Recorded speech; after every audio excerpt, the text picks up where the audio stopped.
Be sure to hit that like button, share this content.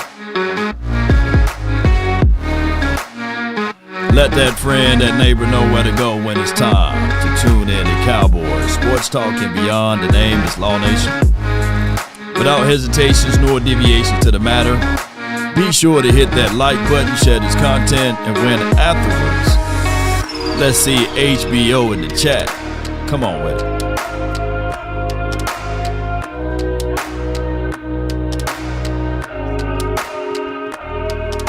Cowboys just need to improve heading into week 6. We got a game coming up versus the Panthers. Come on. Yep. No MVP is needed, by the way.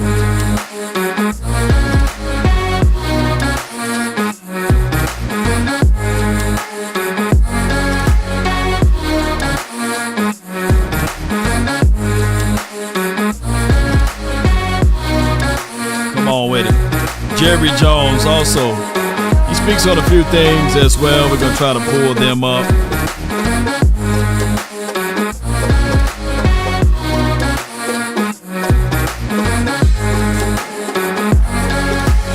Five, four. Ready? Run from it. Destiny arrives all the same. Put a 1 in the chat if the audio is straight. Or should I say?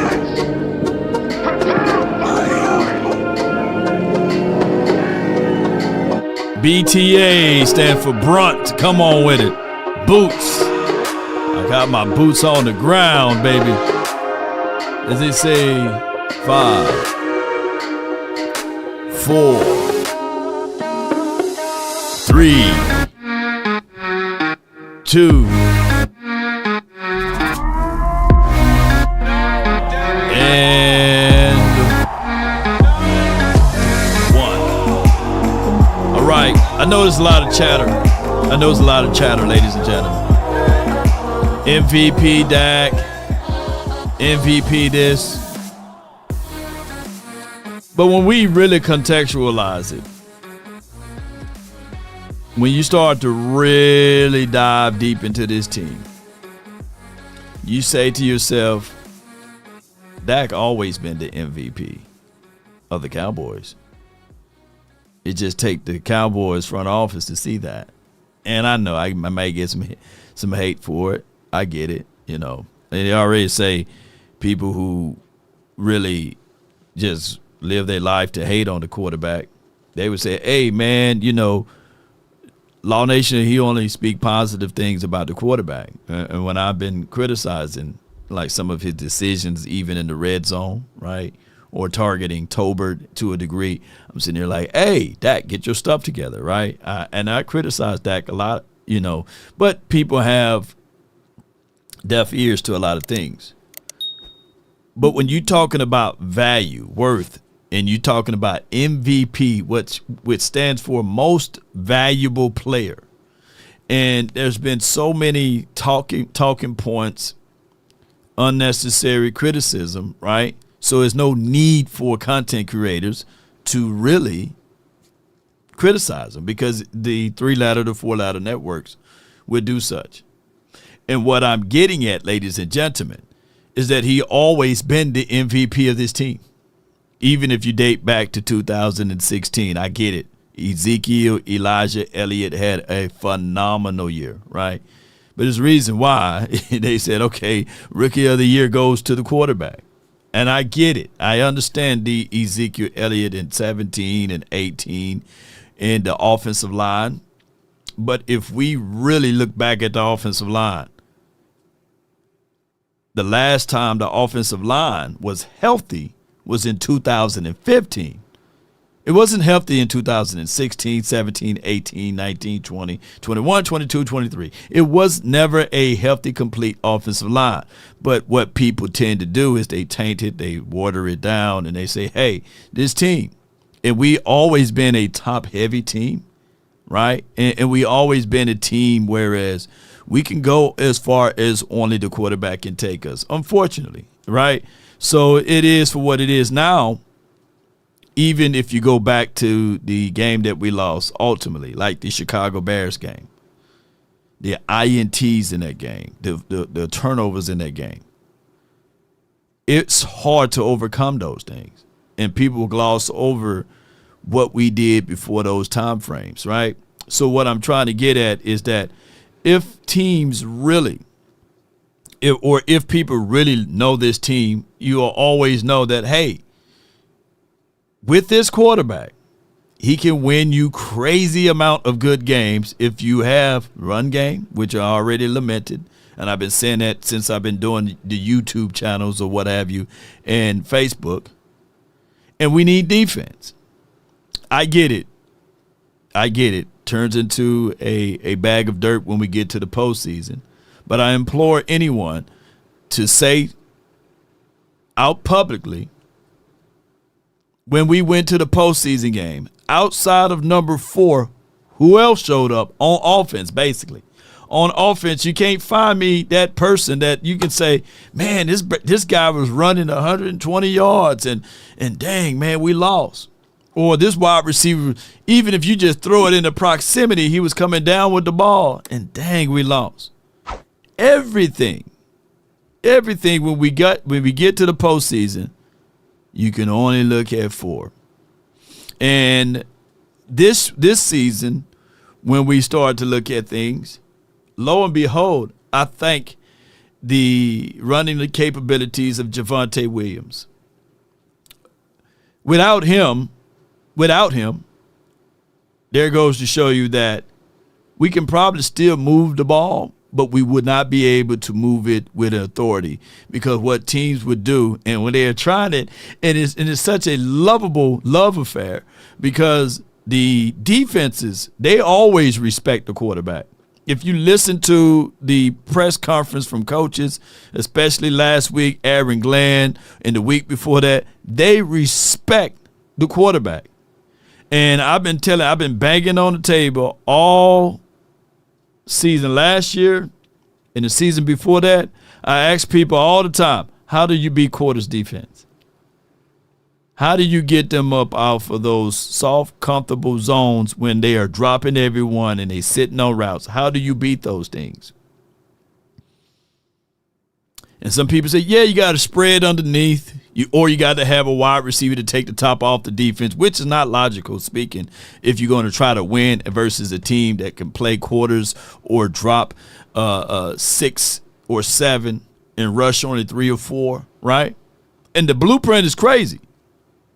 Oh, man, the blueprint is crazy. Pat Mahomes, since the Super Bowl, what the Eagles done did to Pat Mahomes don't even look the same no more, because everybody's playing him that way. They will drop coverages and allow the tendencies to whoop them, right? Meaning that they're not dedicated to run enough, and that's a whole nother conversation. I don't want to be talking Kansas City, but y'all get what I'm saying. It doesn't matter what kind of caliber of skill set that your quarterback got, but if they continue to drop 6 and drop 7 into coverage, you can't just throw into that all day.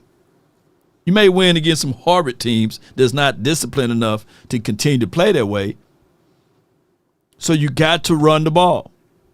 And I love the way we are running the ball. I love the way we matching up things. And granted, we got a long way to go. So all of the MVP talk, all of the flower talks, they can have it. They can keep it. Because these conversations from those networks, they are waiting. They're waiting for it to implode against us. And we've seen this road before. So the Cowboys must, and as an MUST, figure out a way to improve on his defense and keep it moving. Take the compliments and keep it moving. Take the praises and say, okay, good, but we got a major mindset that we got to complete, and that is trying to at least catch up with the Eagles as well as the Washington team, because the name of the game is winning your division, and we're in 3rd place. We can't be satisfied with all of the flowers. We can't wait for them to say, okay, we waiting for them to lose. No, we got to take care of business against the Panthers. We do. There's no ifs, ands, and buts about it, and it's not up for debate. But since I owe you guys a film from Brian Baldinger we're going to try to squeeze right over here, and then we're going to have our conversations, and we're going to have a great deal today, right? Cowboy Nation, I really appreciate you guys. If you guys like what you're hearing, do me a huge favor. Hit the like button, share this content. Appreciate you. Which is Connor Riley. The Cowboys offensive line coach is Connor Riley. You watch what he's doing with 4 backup linemen, all right? Bass, Hoffman, Adeniji, Nathan Thomas. And look at the time that Dak has to make this throw. Now, he misses Pickens there, but he hit a bunch of them. Now, you watch this right here across the board. There's some tough blocks here. Like, let's key in here. And sometimes the throwaway play is the best play. Look at how this offensive line, remember, we only have one starting guy that's on this line, and that's Terrence Steele. On Akeem Adeniji, right? Old Kansas Jayhawk. He's got a tough block. He's got no help. That boy again, walk with me all the way back. Like he's just trying to drop that anchor. Dak has plenty of time to find Lubke on the check down for 10 yards on 3rd down. All right, so let me break this down. We're going to be a lot of pauses or what have you, and I appreciate y'all. Thank each and every last one of you all for tuning in so that we can get this down to fair use all the way to the ability here, right, Cowboy Nation? This is the variations of West Coast offense still. And he do have some vertical concepts. I like what Shotty do. He pulls plays from everywhere, right? So he's not married to one philosophy. Now, in this system, it's touchdown or check down, right? So if Dak Prescott get indicators that it's one-on-one to the outside, he can at least attempt to throw that if the pocket is clean and he can step up through his throw. Now, knowing Dak, in a pinch, if he's not rushing, if it's not a game that we're out of it by 2 scores, he's going to take the check down. What people did was they weaponized the check down. Check down is a phenomenal tool that great quarterbacks know how to utilize and use. The check down in the West Coast offense or principle or concept is equivalent to the jab.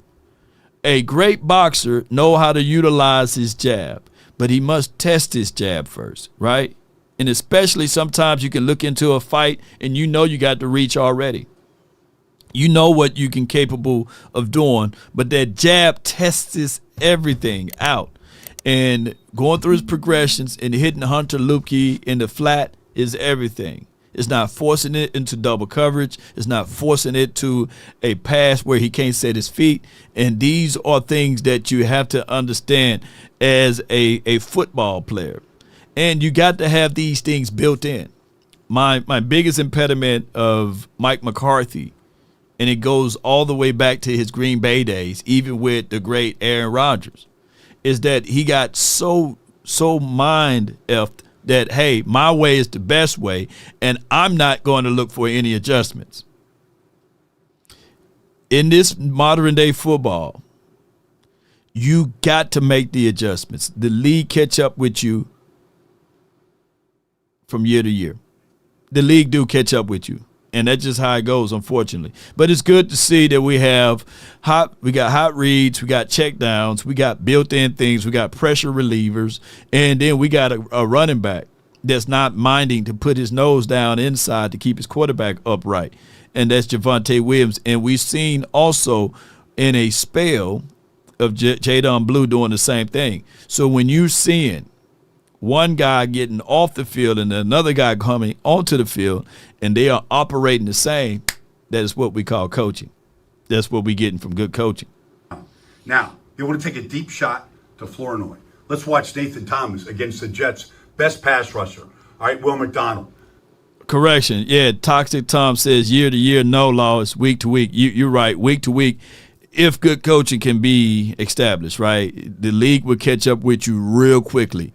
And for an example, or to this point, the league don't know what the hell to think about with the Colts. Right now, the Colts are red hot fire. They're 4-1. Right now, the league don't really know how to adjust to even. Now, I'm glad you brought that point up.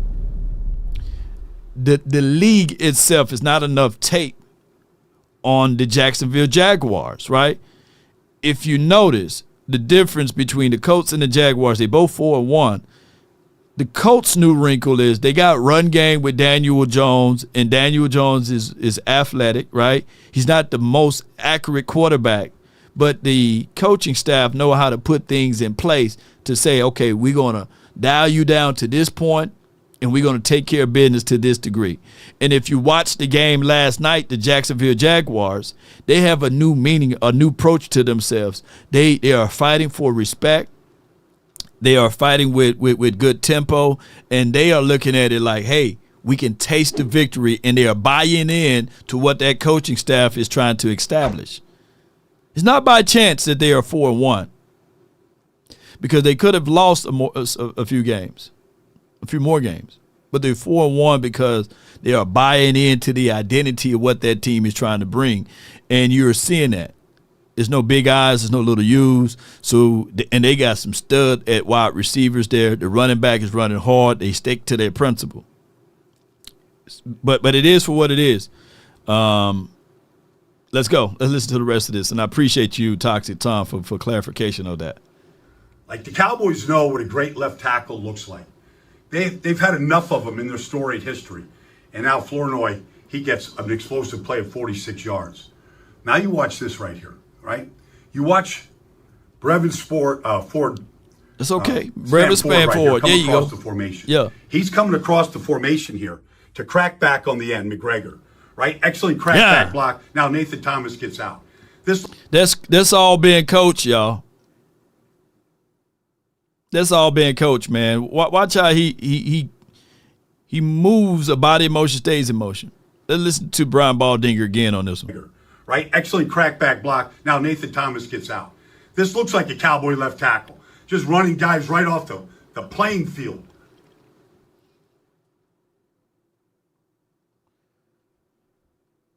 What do that tell you guys right there?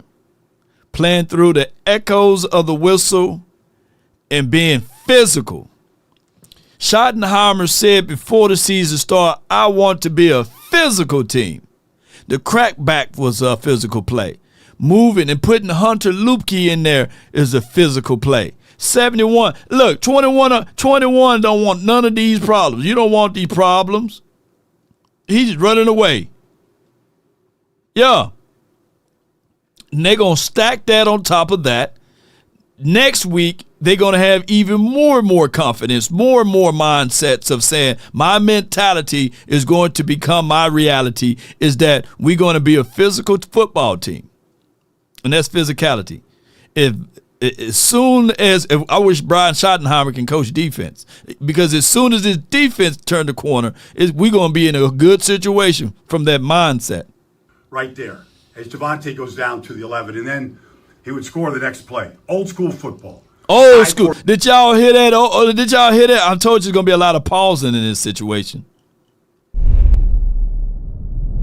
It's a lot of pausing. Scheme is the secret ingredient. Oh, yeah. Oh, yeah. And that's the only thing I know that my offensive line can marry with my running game. I know my running game can marry with my quarterback, right? And we can see those things. It even married with us even in the Green Bay Packers game, even though it was a tied situation, right? And that was against the number 3 defense. So if I knew that we can run the ball against them, right, I know that we can run the ball against anybody in the National Football League. I know that those scheme things can fit, right? But what I'm trying to get at is that our marriage, far as what we do on offense, is polar opposite of what we do on defense. But in this particular game, maybe, sometimes have you ever seen somebody together long enough, they begin to start looking like each other? My only hopes would be if I can get this 32nd ranked defense down to the 20th rank, to the 15th rank, then we in good green land at that time. If we can get these guys to be middle of the pack defense, we'd be okay. Because on the marriage proposal side, on the offense, we're going to do what we need to do. I just need the defense to catch up, And some of y'all in relationships right now looking at each other saying, boy, we sure do start to look alike, you know? And that's where we're waiting for right now. And normally, to be fair, offense tend to start off faster than defense. So that's the only wild card that we got in our back pocket for right now. Formation, 2 tight ends right here, 22 personnel. Let's watch Lubke, because he's like an offensive lineman at fullback right here. Like Moose Johnson would love this. Like you just take their best linebacker. Let me rewind. 22 personnel. Let's watch Lubke, because he's like an offensive lineman at fullback right here. Like Moose Johnson would love this. Yeah. Like you just take their best linebacker, Jamin Sherwood, and you just push him right off the field and let Javonte And then he gonna finish. score. And Javonte Like gonna somebody finish. show that to Yeah. Moose. That's what a fullback does. Like it was in this inside trap. All right, here we go. Inside trap right now. Here comes Adeniji. Bam. But the key block is by Nathan Thomas. He's got to pass over flat right here. Now, once he does that, now Javonte's got 1 tackle to break, and he's off to the races. It's like he's back. Let's rewind. 26 didn't want none of that. And we so used to seeing this. Look, let's rewind. But I just want to tell y'all, we are so used to seeing this against us. It's just weird. It's like we in the twilight zone. Like that's normally be us when teams run against us, you know? Yeah. Yeah, 26 didn't want none of that. He was like, man, oh, my God, I don't want none of that to happen to me. I got a guy that's north of 300 pounds. I'm 205 on a good day, you know, and this guy's finna take my career away from me. He about to kill me, man, you know. It's over flat right here. Now, once he does that, now Javonte's got 1 tackle to break. He knew what he needed to go, but he said, man, I'm just going to run over this way. It's like he's back at North Carolina against the Wolfpack right there. He'd score on the next play, 66 yards. Connor Riley. He need to hold on that ball a little bit better from behind, though. I saw that. Come on, Javonte Williams. Not to critique or beat him up, but that's just for what it is, Cowboy Nation. We are in a real good situation. Maybe it could be the spirit of 33 just on him, right? He's a downhill runner. Right now, he's elusive. He's getting the dirty yards when necessary. And it's a toe tag whenever you got to tackle him. Yeah, you got to pay a fee. He ain't just letting you put a little arm out there. Don't y'all used to hate that back in the day? A little arm out there and you fall and he tripping. That little arm, you better bring your lunch pail. You better double chin strap that thing up because that's what Javonte bringing to the table. And the Cowboys are being nice. They being nice because they could hit you right after he run a big run. They could hit you with Hunter. And Hunter's no one to sneeze at too. Y'all may think that he's finesse, but that Hunter Lupke, he can bring a whole punching bag with him. But I do like, hopefully, going into this week 6 versus the Panthers, I do like to this degree that Jadon Blue got his first experiences last week, and now he should be the jitters should be gone now, and he should be ready to showcase some of his speed. And for a smaller back, he like to lower his head too a little bit, you know. So it is for what it is, and the linebackers got to stay in place, and the safeties. I feel you. Let's go, Cowboy Nation, and I appreciate everybody. Let me go to the next clip. I got to tell you. Let's go to the next clip. Shout out to Brian Baldinger for these clips right here. Pause is necessary, but that's just how his mama named him. Well, no, he couldn't help his last name. They're just the Baldingers, you know. All right, let's go with it. This is one awesome design, this Cowboys touchdown to Jake Ferguson. Watch the design here, okay? Everything to the Jets looked like this is going to be a counter. All right, counter step by Javonte, right guard pulling, fullback pulling, and you fake it. Watch what it does to the Jets defense. 7 players right there, 7 guys in a box, all looking for that counter action. Now you delay the tight end off it, Jake Ferguson, and now you get Steele, you get Bass, you get Nathan Thomas out. Man, when the last time we saw a play this sexy, man? When was the last time y'all seen something this sexy? Man, y'all looking at this right now like some lingerie. This is some, a two-piece bikini. Man, y'all haven't seen what I'm talking about with just stuff just looking all sexy. You cannot ask for something. Like, let's go back to the origin. Let's go back to the beginning of this play. Just digest this, Cowboy Nation. And this is us inside our own 20. I got to tell you, this is one awesome design. This Cowboys touchdown to Jake Ferguson. Watch the design here, okay? Everything to the Jets look like this is going to be a counter. Jeez. All right, counter step by Javonte, right guard pulling, fullback pulling. He didn't want nothing to it.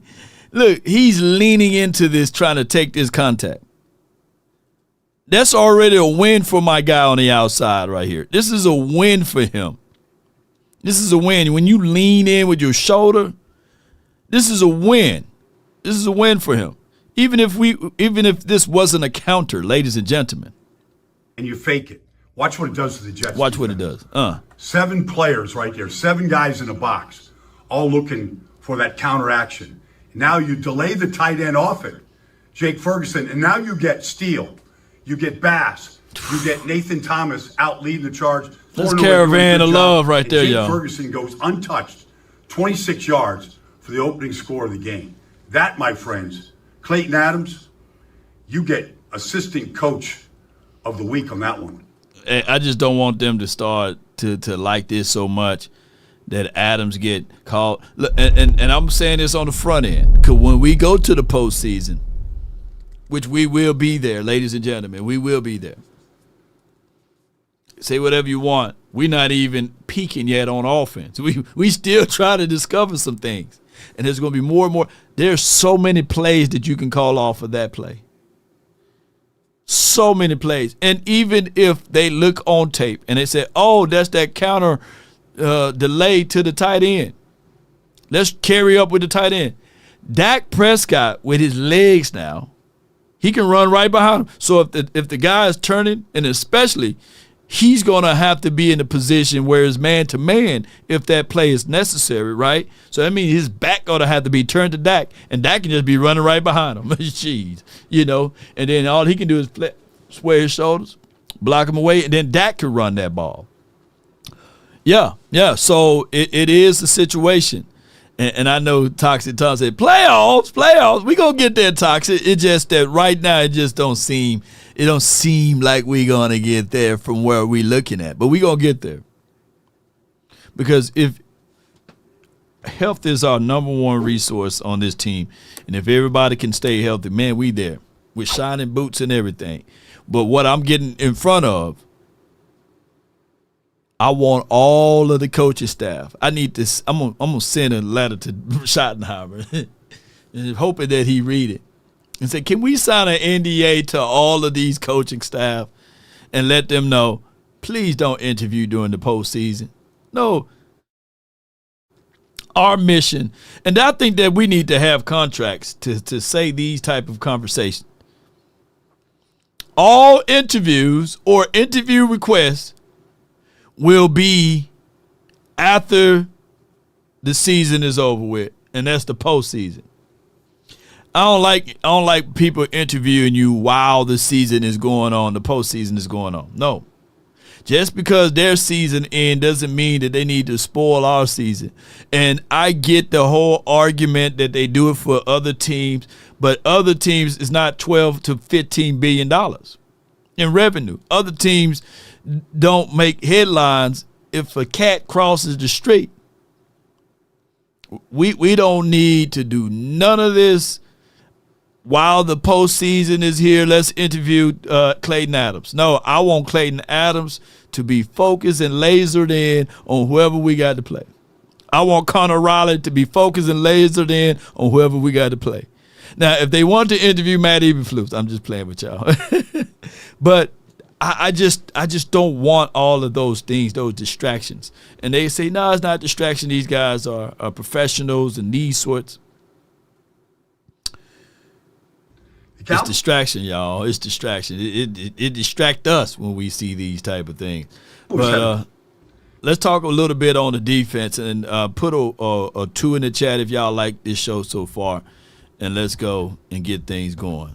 Yeah. Let's go. Let's get things going. The Cowboys had a total of 5 sacks in the first 4 games. It was an issue pass rush. Not yesterday. Dante Fowler beats the left tackle clean right here, and he gets to Justin Fields, and all he can do is just throw the ball. Man, I thought he sped that up a little bit.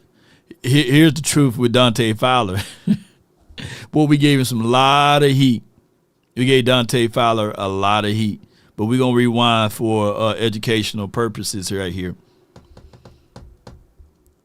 Here's what I got. I think that Fowler playing legs going to get right into him now, right? Cowboys because he looked a little tick faster than what he looked for the first two.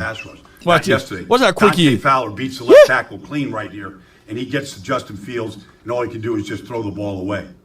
Now you watch over here, a twist stunt right here with Kenny Clark, all right, along with Dante Fowler right here, and Fowler comes and he gets a hit on Justin Fields. I think Fowler in football shape, man. It took that brother, 4-5 weeks? It literally, man, because he didn't play nobody's preseason, and he was on a pitch count during the offseason because he was a veteran. And if I'm crazy enough to say this, I think that the man just now finally getting into shape.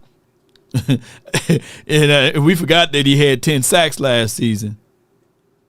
Fowler gonna be okay now. I take back a third of what I said about him. All right, and then Odigizua. Everybody got involved. There's just a little play action right here, boot action. Watch Odigizua. Look at their hands. And then flip Josh Myers, the center, to get to Justin Fields. And before anybody say, well, it's the Jets. The Jets O-line definitely is not chopped liver. And then this James Houston, they moved him around. Like, here he comes on a long limo. Down, and around. He cuts a fast corner right here. He's a pass rush specialist now. Go back and watch his rookie year with the Detroit Lions. He can get to a quarterback. And then right here, Kenny Clark is going to come on a twist stunt from a wide 5 right here. And then James Houston comes, and they come and finish Justin Fields off. That and then they come James with a 5-man rush. Can somebody win a one-on-one? Well, Sam Williams, slap, rip, nothing worse than a quarterback than quick pressure by a great. Pay attention, man. Even though it's a 5-man rush, these guys are worried about that left side. look, they're like, hey, and baby, that NASCAR, that fast pass rush, it make it work for us. And I know quick processing system is not what Fields got. But these guys are tilted and shifted to the left side. And Sam Williams just got him because they didn't know this man's speed is like one-on-one. That. Well, Sam Williams, slap, rip, nothing worse than a quarterback than quick pressure by a great athlete right up the middle. And then play action right here. They're going to send the guard and the back over to block the outside, but Fowler feels it, sees it, and takes down Justin Fields. Yeah. They unleashed a powerful pass rush. Watch this play again, yo. But Fowler feels it to block the outside, but Fowler feels it, sees it, and takes down. What we've been talking about all like in the last few years. Can you win your one-on-ones when you got your interior guys occupying more than one? Can you win? Can you, my guy? Can you win your one-on-ones if given the opportunity? Play action right here. They're going to send the guard and the back over to block the outside, but Fowler feels it, sees it, and takes down Justin Fields. They unleashed a powerful pass rush against the Jets. Now, not to beat up Bryce, this is Bryce Young, right, who we're going to play next week. Bryce, he's a shorter quarterback. His releases is quick game. He like to get the ball out quick. He's like right now he's like the extreme poverty or poor man's version of a Drew Brees. He have difficulty looking over the line, but he's cerebral to a degree. And they've been using Ted McMillan, and they've been using that run game. So they got their trifecta there. Run game, wide receiver. When you bracket him, You got to make sure you can cover the top or what have you. And those are things that I've kind of witnessed when I was looking at some of the tape over there for the Carolinas, what have you. And it's on my Instagram. James Harden. Let me see if I can pull it over here. Bear with me, ladies and gentlemen. And I thank each and every last one of you all for tuning in. Thank y'all so much. We're going to see if I can get this footage over. Hold on. I'm going to see if I can get this footage over to y'all. And I will recommend the Cowboys to bracket him, to make sure that you don't let it be too easy for him to get off of those releases. And I'm talking about Ted McMillan. He's been secretly cooking. He's been cooking this year. And I know that the Cowboys did lament the fact that they would have loved to drafted him. They would love to draft him or what have you, but they didn't draft him. And that's just for what it is, you know. He wasn't there. He wasn't available when it was time for us to draft him anyhow. So the only person that we could have received a player for was what's the guy, Matthew Golden. But we drafted Tyler Booker. And it could be a situation that we would see down the stretch of was that the right move. In my opinion, it was. But hold tight for me. Let me see if I can mute myself over here because I had some good music on the background. All right, so this is, and we still talking about the Cowboys, of course, but I just want to be able to pull up some footages right quick to let you know, to be aware of Ted McMillan. You can't allow this kid to have free releases. He's a tall target. He's a guy that can literally high point the ball. And with comfort, if you give him that space and opportunity without bracketing him, he got deceptive speed. He can catch in traffic. He keeps the play alive with his length. Watch. And he's able to find the ball, track the ball, bring it in. So he's a guy that the Cowboys must realize that they line him up inside the slot, on the outside, and he can take over again. Watch, all of these damn free releases, and if you did any scouting report on him, you can get him at the LOS. You can jam him, make it difficult for him. See how he was in phase right there? That's what you got to do to him. But if you continue to allow this kid to have free releases, free 99, it's going to be a long night. Look, if you don't stay close to him, just to get close to you, you got to stay with him. That's a catch. He going to snag it. He going to make you look crazy and foolish out there. So you got to continue to fight through it, put that ball up out of there. And that's what the scouting tape shows. And that's what the eyes of law sees right there.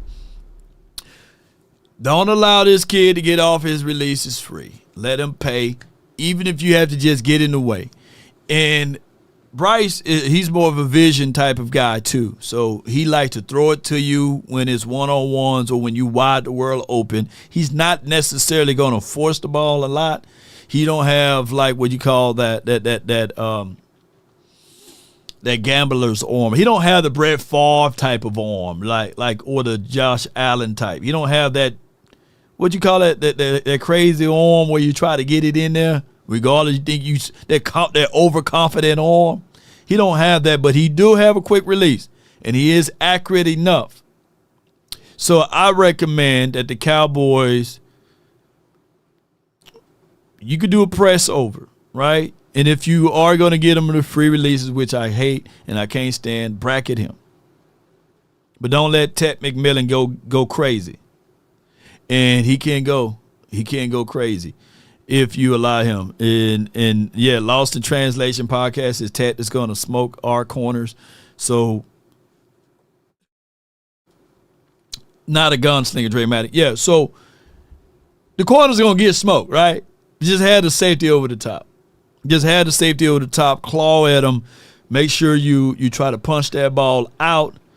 And our calling card will be in this game, play with the lead. If we can get the lead on the Panthers and you force them to be one-dimensional and they take away play action, right? Take away the run, then we have a strong chance in this particular situation for us to continue to stack our wins on top of each other.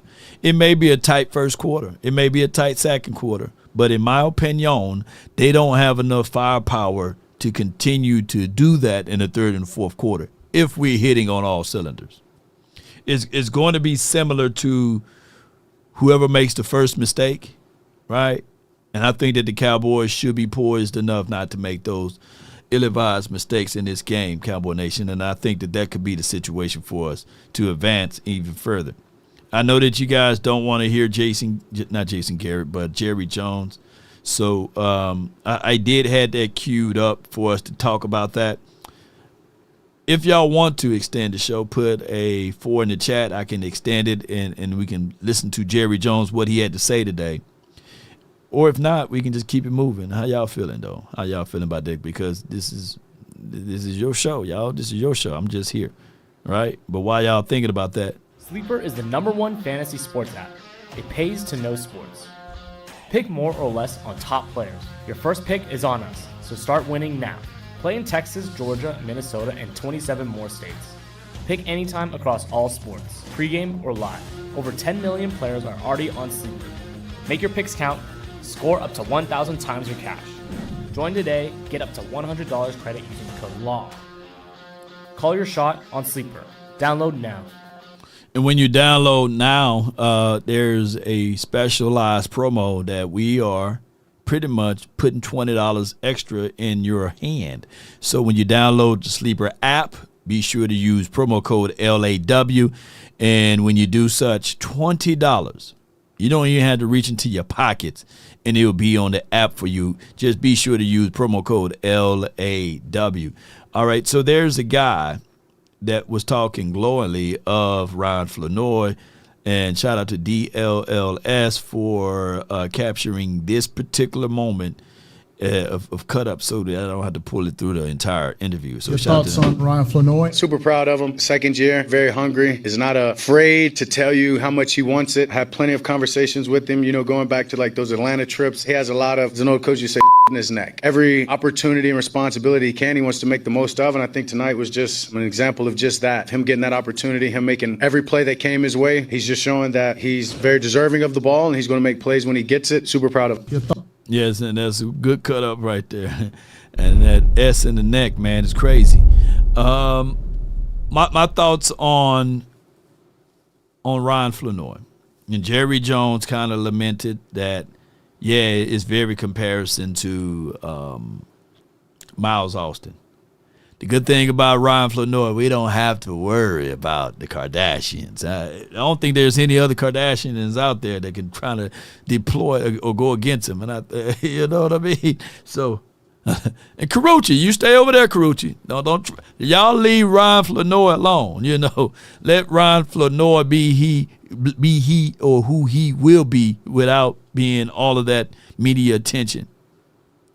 We do have a logjam at wide receiver, though. And the year before that, when Flournoy got out there, he was a fan favorite for us. But how that fumble happened when his very first play was a fumble, and it went out of bounds. We kept the ball, I believe, but it was like, hey, we've seen enough of him. Let's continue to have Jalen Brooks and Tolbert out there. So it's good. D'Angelo Brown says, I say Bryce Butler. Shout out to Bryce Butler, a good friend and a good follower of the show. I think Bryce Butler wore number 19. That's why y'all saying that. I'm just going to say this, though. And Carucci is with Dion, but you know how they get, though. Bear 24, you know how they get. Oops, I'm saying that out too loud. Yeah, it ain't a matter who is with who, shoot. Them girls will drop you real quick, boy, to get that next hot thing that's going around. Yes, indeed. So, no, Carucci. And she's a little bit too older for him, by the way. Yeah, Jalen Brooks from Carolina, Jalen Brooks is back over here on Cowboys, I believe. I thought I saw him on this team, 83, But 4 in flow, 4 in flow is a good situation. All right, let's bring this up then. And at first I wasn't gonna do it, but I seen enough people to say, extend the show, Law. And this is a long, little, crazy little interview. Shout out, I got to give credit to 105.3 The Fan and as well as .com. No copyright infringement is intended. That all week, the players prepared in a way that allowed them to really step up. And, of course, we keep referring to them as our depth. But the way some of them played, they shouldn't be couched as depth. They played that well. And so it was unquestionably the coaching that, in my mind, was the overriding reason that we played as well with the situation we were in. And it also bodes well for how defensively we're evolving into executing that scheme better. And so there were a lot of things there, including the score, that made it great for us to play it like we did. Jerry, in the past, it's felt like if even one offensive lineman went down, everybody was just kind of on eggshells, like hoping there wouldn't be disaster there. So to have 4 out of 5 down and still play at that level, what does that say about your personnel department, identifying these players, the way these young players step up, your assistant coaches underneath that? What does that say about the entire team effort of the organization getting those guys ready? Hey, before we go further, you guys are liking what y'all hear. We don't have to listen to Jerry Jones. We can move it on and we can go talk something else. I haven't heard the entirety of the interview. I only saw like clips of what John Machota, my guy, had reposted and a few other guys. So I haven't heard this interview at all. So y'all let me know. And I'm rolling with y'all. Now I'm rolling with y'all. I got a sponsor meeting at 4:00. So I'm pretty much free. I can go and chop up some videos and clips of doing some independent viewerships of like Flournoy film. And what other film I'm going to do? Some James Houston. But y'all let me know because it's up to you all at this point. And I really appreciate y'all. And we can listen to what Grandpa Jerry got to say, Y'all want to hear? Okay, go. It says more about, in my mind, how they were prepared to play. Yeah. As you know, the offensive line is a team within a team. And so for that team to come out and execute against a pretty credible defensive front. That again, I'm going to go, they were prepared. They played within the limitations they were dealing with, and they stayed within those limitations, and those guys really played well. Penalty. All right, you got a super chat. And also, Cowboys Collective is tonight. Do you get George Pickens done ASAP, or would you rather use that money for a D-line and a corner while we put Diggs at safety next year? All right, a safety, here's the disrespect to the other safeties. Diggs at safety, he's not better than Wanye, right? And to that degree, he's not better than Bell at safety. So moving Diggs to safety, that's going to be a problem. He may be better in probably covering, but that's neither here nor there. I think that you still have enough money to get George Pickens' deal done now, right? You got $33 to $35 million sitting in reserve. And, yes, the money can roll over for the next year, what have you, but I'm sitting here looking at it like the salary cap will increase regardless next year. You don't need to just hold on to that, by the way, Jerry. And I think that you can go ahead and solidify Pickens. But at this point, to be fair, what's the rush?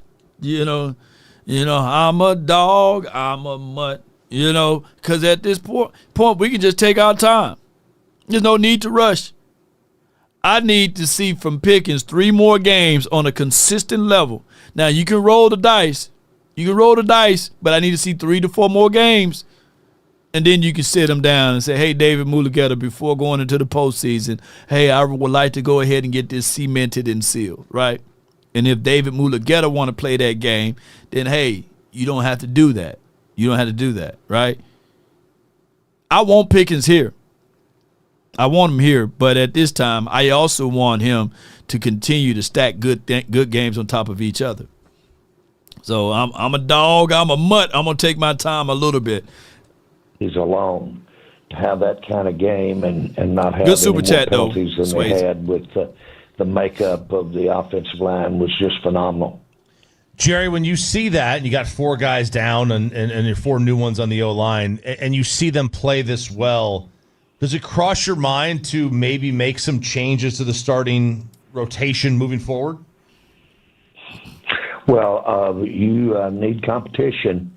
You hear it a lot. You say, well, in pro football, you have a very limited as to the depth that you can have because of a lot of the way pro football is structured. It's easy to basically say, look, we don't have to go that hard in every way, whether it's financially or otherwise, because we can just plug them in, down the line guys in. That's an oversimplification. That's going too far because there is a difference in how you play with some of your top linemen, but still, it's an indication, builds confidence. When you can go out and compete and win in those circumstances, you build confidence, especially in your coaching, through the eyes of the players. And like I said, I hope it's the case with our fans as well. Jerry Jones joined us here. No. You said 3 to 4 more games would be 10 to 20 million more. Who y'all think y'all fooling? Y'all think David Mulugeta don't know that as well? So his price range is going to be his price range. His market's going to be his market regardless. But when I'm saying 3 to 4 million, you don't know. You don't know whether or not it's going to be in the other things that I'm talking about. But this is what we said here, and we came to the same conclusion. Literally on this open market after this season, if he stays on the course he's on. Okay. He's got another, 3 weeks before CD comes back? Right. This is when he meant to get 30. All right, so I love this chart right here. Wide receiver contract average ranking. Regardless of whether or not he's going to play up to the levels of better or worse, he's going to be in that bracket that I kind of like charted out. We know that $40 million is not on the table for him. We know that. We know that 35 is not on the table for him. He can't just make up all of that land with this particular season unless he put up 2,200 yards and then hell, I'm gonna like Jerry Shoot. Hey Jerry, sure you sell him the farm if he put up those type of numbers, right? But I doubt if Pickens gonna do that. By the way. So his range is anywhere between what Garrett Wilson got and T. Higgins. And T. Higgins is the floor. T. Higgins is the floor. And one can argue that regardless of what he is able to do this season, it ain't going to be to the kind of caliber of George Pickens is equivalent to T. Higgins to that degree. And I like T. Higgins and I like George Pickens, but they are pretty much in the same wheelhouse. And all of this money from right here from $28 to $32 million, if you David Mulugeta, you preaching and teaching, hey, the salary cap is increasing. My client, that was this dated contracts now. So I want my client to at least get 30 to 32. And that's how it's going to be, unfortunately, whether he plays phenomenal or not. He done already trumped the amount of touchdowns that he had last season. He only had 3 last season. Pickens is on pace to having 10 touchdowns this season, regardless. So that's just how it goes, unfortunately. What you saying? He trying to get close to 30. I know it's gonna be tough. I'm just saying, understanding the market and what's out there. If you hit free agency, that's the point. You want it. Then you got 30 teams competing for your services. If I'm his agent, I'm trying to get 30. Watch this, because this is what I want to feel. Right. They can't put you in motion. They can't put you in slot. You are not worth $30 million. All that's part of the conversation. Humble your ass. $20 to $25 million is not humble. I understand. Plain and simple. So don't think you're... At 20 to 25, y'all can kiss that goodbye. 20 to 25 ain't no wide receiver that's even in the realm of what Pickens is doing is going to say, okay, give me $20 million, Jerry. Give me 22, 23. It ain't happening, man. And when we start talking about that loose change that's on the field, let me go right here. Over the cap. Let's go to over the cap. And you scroll all the way down. Man, we had $31 million, man. This cap about to increase even more. What we fighting for? Give that man a 4-year contract, $112 million, something like that, guaranteed, and then dust your feet off and keep it moving. And if you want to fight and scrabble around with it, about that, then you say, hey, man, Jerry can either put the transitional tag on him and say, okay, if you want George Pickens, I want a second-round draft pick. You can do transitional tags all the way. I think you can we? Yeah. Y'all look that up. Yeah. So if other teams want to climb that high, because on the open market, there will be a team to say, you know what, I would deal with the Pooh Shiesty mask Pickens. But Pickens, to this point and to this degree,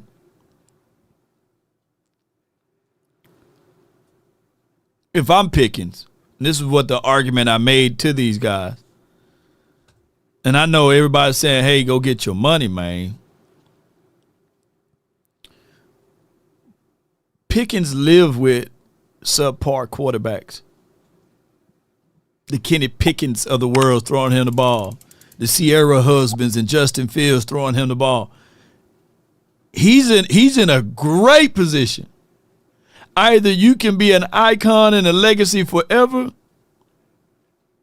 or you can try to pave a way to a place that you don't know where you're going to go, but a team with a lot of cap money, and you can be on that team. And let's say you can go to the Arizona Cardinals. I don't know who else. You can go to maybe the Seahawks or what have you, or the Titans to that degree, and say, yeah, I'm on the Titans now, All I can say is, man, just not understand. I like the way my guy Okoye said, would you rather be a king for a day or a prince for a lifetime? 105 through the Fan. First several weeks, a lot of big plays allowed by the pass defense. Also, not a lot of pressure generated by the front. Which did you come away feeling better about in this game? Because you didn't allow any big-time passes. Toxic Tom said, nah, just pay me. Send me to the Jets, man. I got money now. Toxic Tom said, hell with all of that law. I'd rather go to the 0-5 Jets, man. Oh, my gosh. Man, I know Garrett Wilson want to get up out of them damn Jets, man. His $30 million look good on paper in principle. But, man, if we can just pull Tyreek Hill to the side and say, hey, man, was the money really worth it? I guarantee Tyreek Hill probably say, man, I got, 15, 18 more baby mamas and no ring, no other additional ring. Tyreek Hill probably could have stayed for like $5 or $6 million less, 4 or 5 baby mamas less, and probably been even better in Kansas City. But now, sure, he went with all of that money in the land of the dangerous land of Miami. Fellas, man, I don't want y'all to tell on yourself, but when the last time y'all been to Miami? Jeez. And sure, he went out there, boy, and racked them up.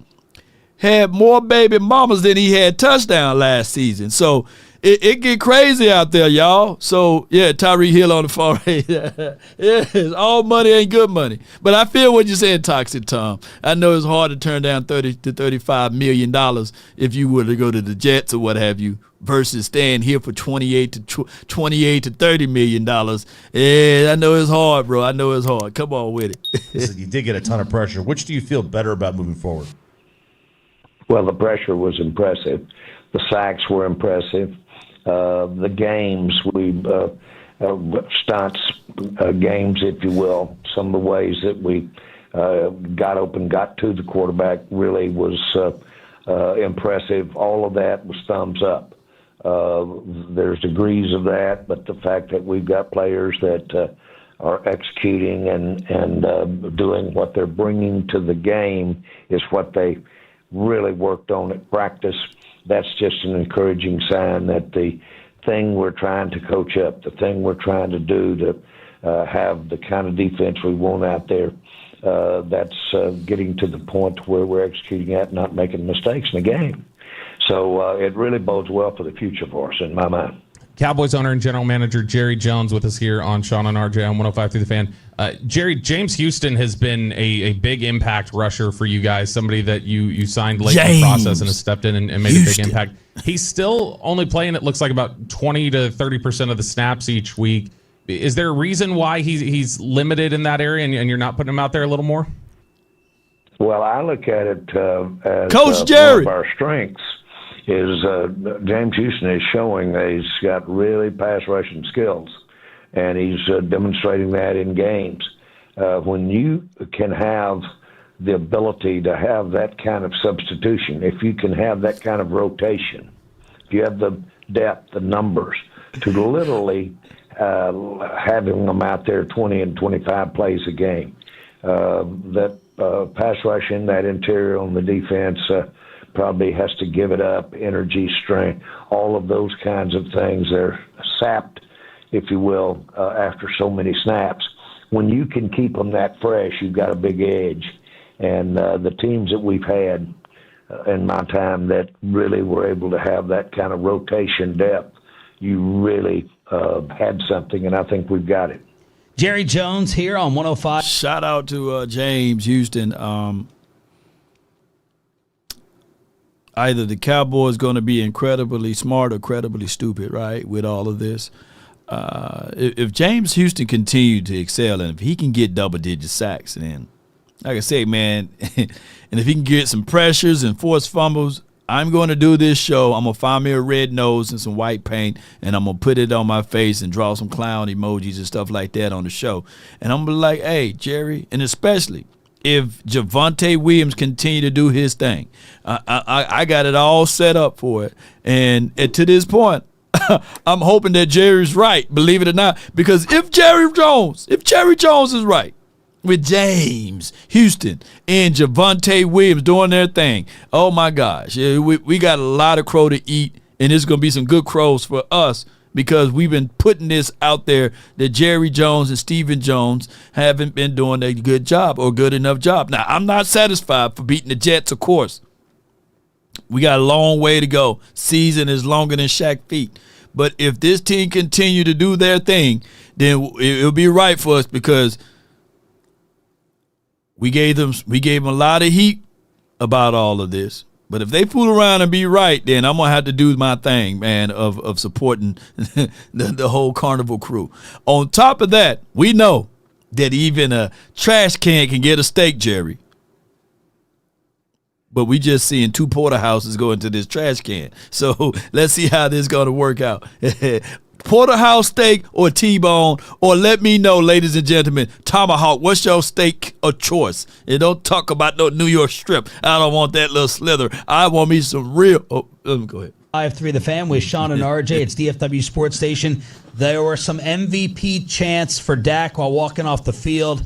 Do you think he's playing at an MVP level? And I likened it to Romo at the end, Jerry. We know how much you love Tony, where it just felt like he had all the answers to the test and everything mentally was there. And Dak is kind of reminding me of that. Is that a fair comparison? And right now, is he giving you some MVP level play? Sorry.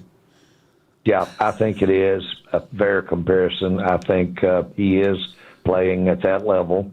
He is our obviously right there at the very top of the strengths of this team, and what a place to have it.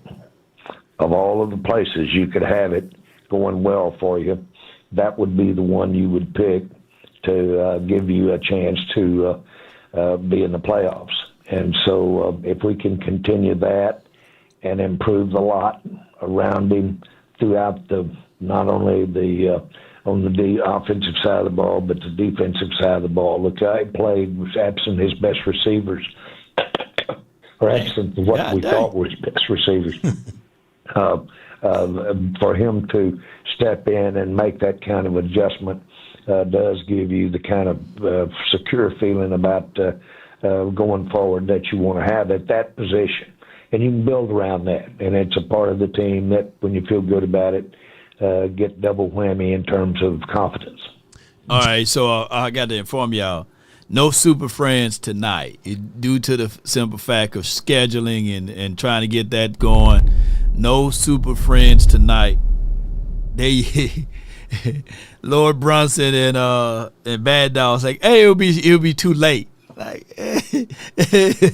yeah, so no Super Friends tonight. You know, Louis T is willing to jump on or what have you, but it's just so convenient that they said, hey, due to scheduling, because they got the Giants Collective and then we got the Cowboys Collective, and the Cowboys Collective is a mandatory time slot, and I was like, hey, we can go live after the Cowboys Collective.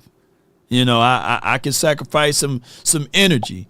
And you remember, everybody in East Coast time zone, right? So it's like super late. So it's like it's too late, you know. So it's too late for the birds to fly at night and for the Giants to roam. But that's okay. I know what they doing. You say they wasn't ready for all of this fire I was gonna bring to them. But that's okay. And then next week, they talking about scheduling. It's all kind of bad for them next week. So it is for what it is, Cowboy Nation. So at the end of the day, ducking the smoke is a crazy thing. Yeah. So and these shows are late, though, to be fair. And my guy, Foots, he couldn't do the show an hour early. So it's going to be a situation whereas in that time slot, at 8 o'clock, we will be doing, on Cowboys time, we will be doing Cowboys Collective, and we couldn't go a little earlier. If 1 hour kind of tilt the scale, ain't that something? So, yeah. Tell them stop running. We here. Yeah, boy, we here. So, Cowboys Collective tonight, no Super Friends. If it was, it would just been me and Louis T going back and forth with each other. But it is for what it is. Cowboy Nation, let's listen to more of Jerry Wayne and things over here. Appreciate all of y'all. Hit that like button, share this content.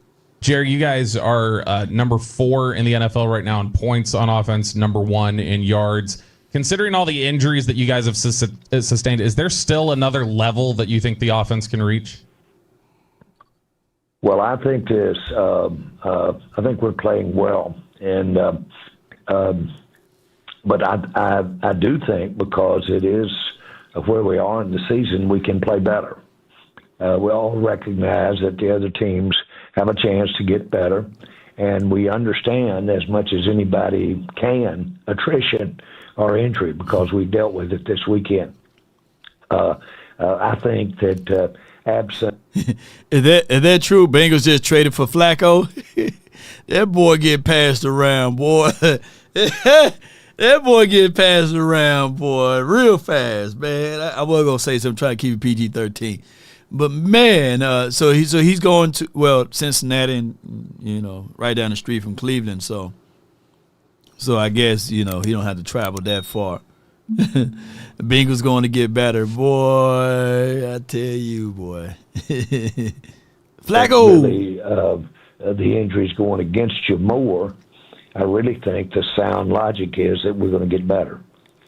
And yes, I think we can get better at quarterback because we can get better at the supporting cast around him. We can as you hear the term complementary football, we can be better and stronger over on the defensive side of the ball. Joe Kardashian. So if we can have and not get out of this thing early, which is what the game was about the other day, if we can continue to stack them up and have a win, then by the time we get to the end, we could be a much better team than when we started. That's the ideal recipe for going into the playoffs. I'm gonna Jerry, did you get some Miles Austin breakout game vibes from Ryan Flournoy? Sure did. He's, he's really shown at times his just sheer natural instincts. And boy, did they show up real good on a couple of those plays. But he's a receiver that his unique skills of just something you can't coach. It's been there, and of course he's got great size. And this will do wonders for him. It'll do wonders for the confidence of everybody around him. It was good to see, and we needed it. He's a great addition to what our options are out there at receiver. Jerry, there was a little bit of tough love for Trayvon Diggs a couple of weeks ago. How do you feel about the way he's responded? Before Jerry goes,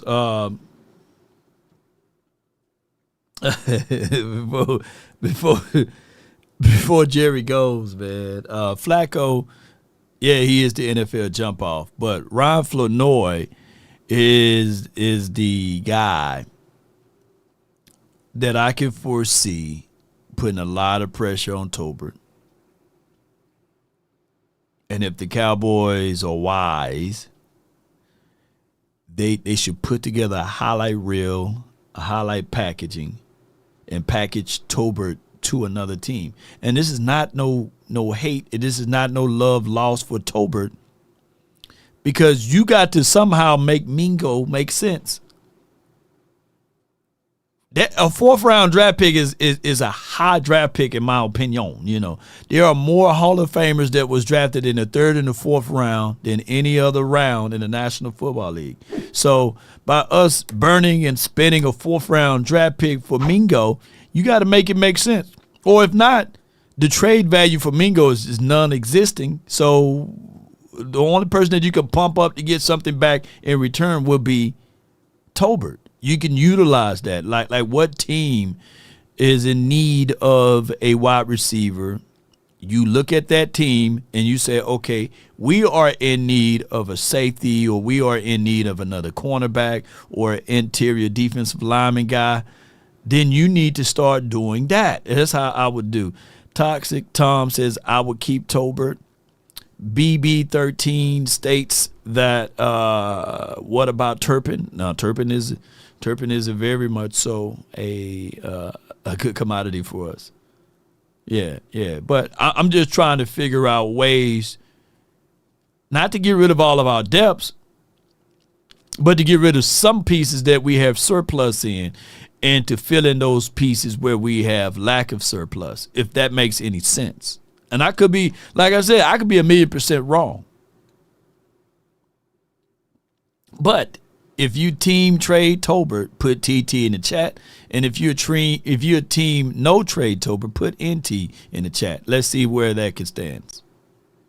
Everybody's very pleased because he has the early part of this year training camp.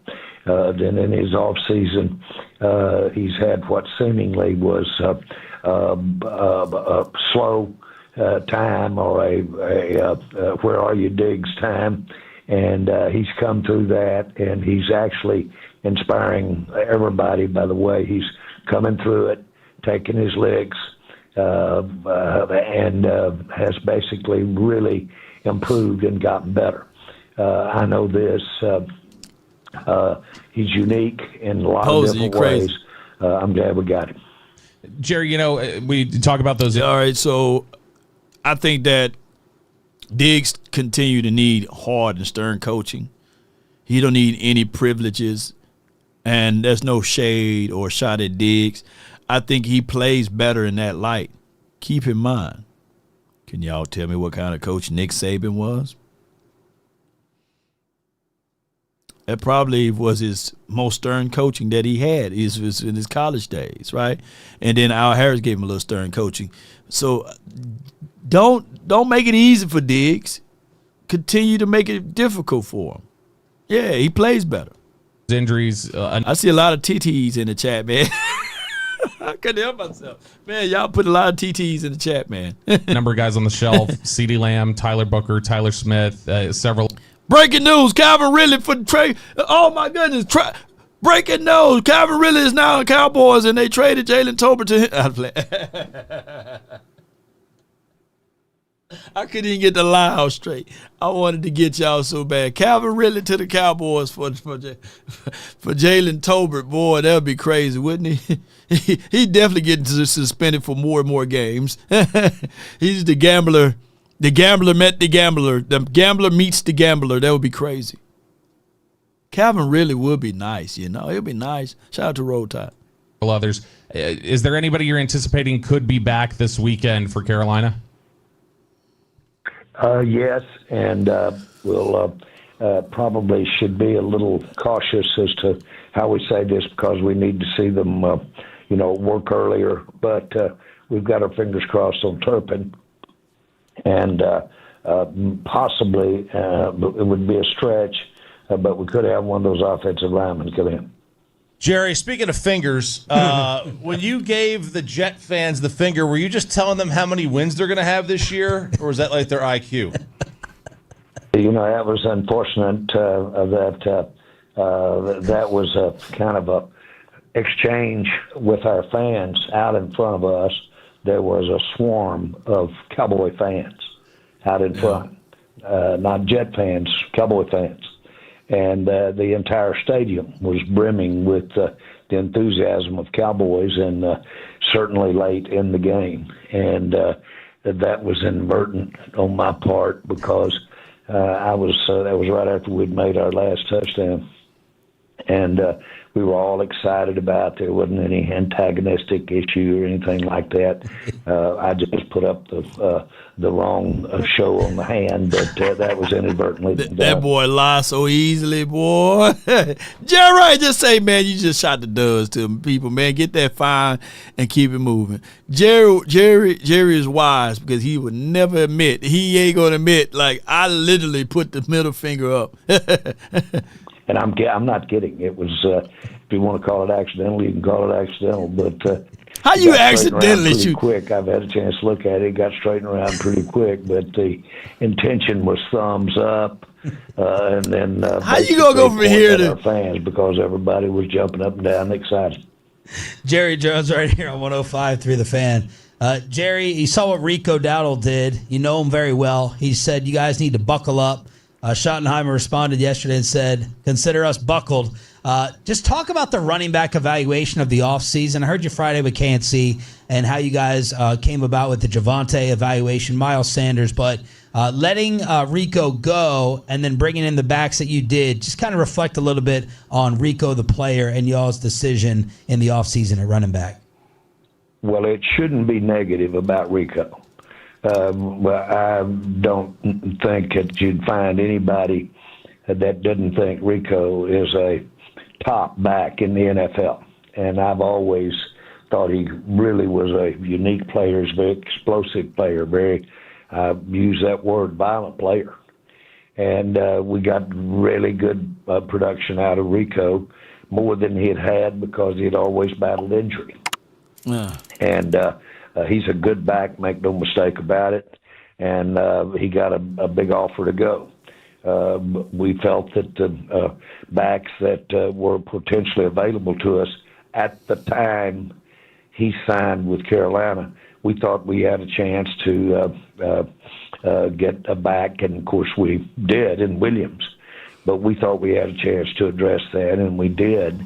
And I don't wish him well out here against us Sunday, but I will tell you this, I wish him well. He was always one of my favorite backs. Jerry, last one for you here. In regards to trades, you've typically said that you wait for the phone to ring. All right. Before this slipped my mind, man, y'all call me crazy. Y'all call me a Rico hater.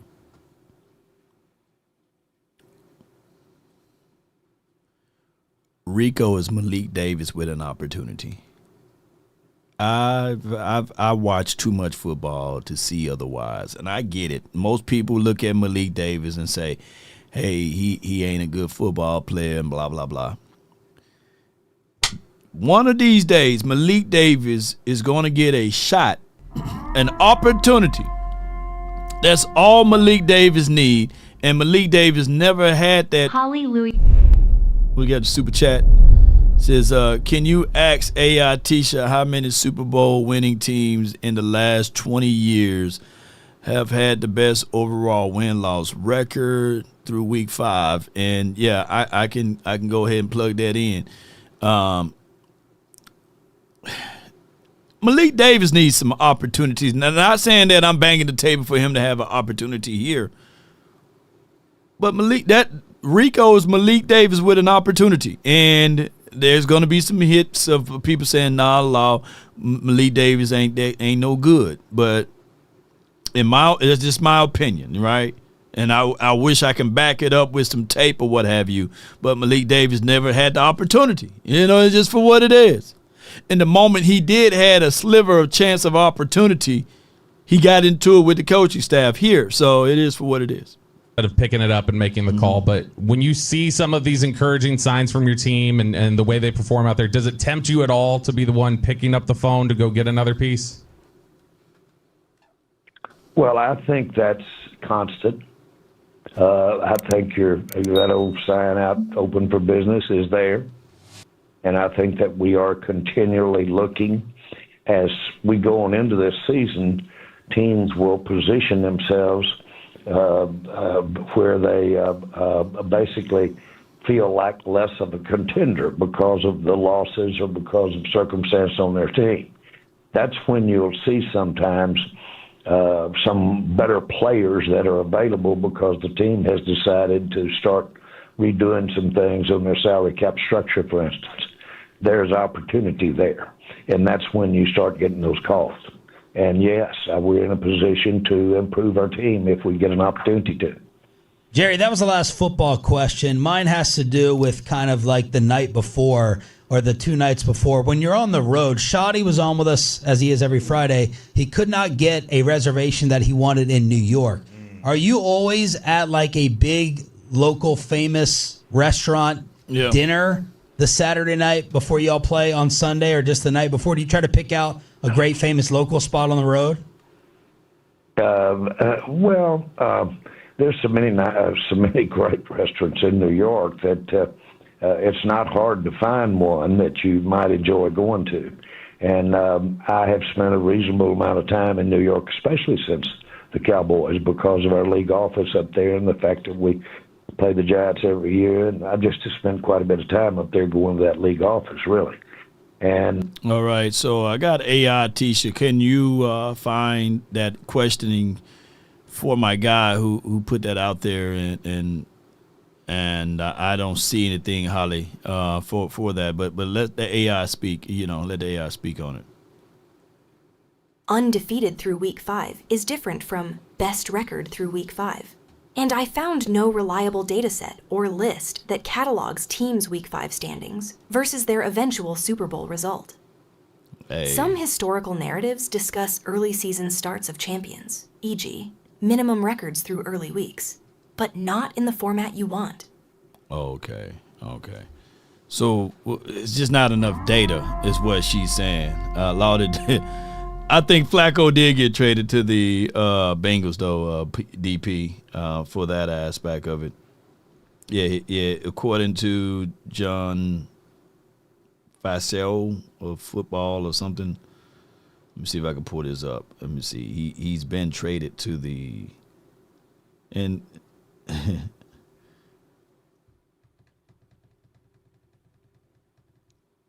yeah, let me undo this trade right here. Undo this retweet. But I think that is going to be a situation that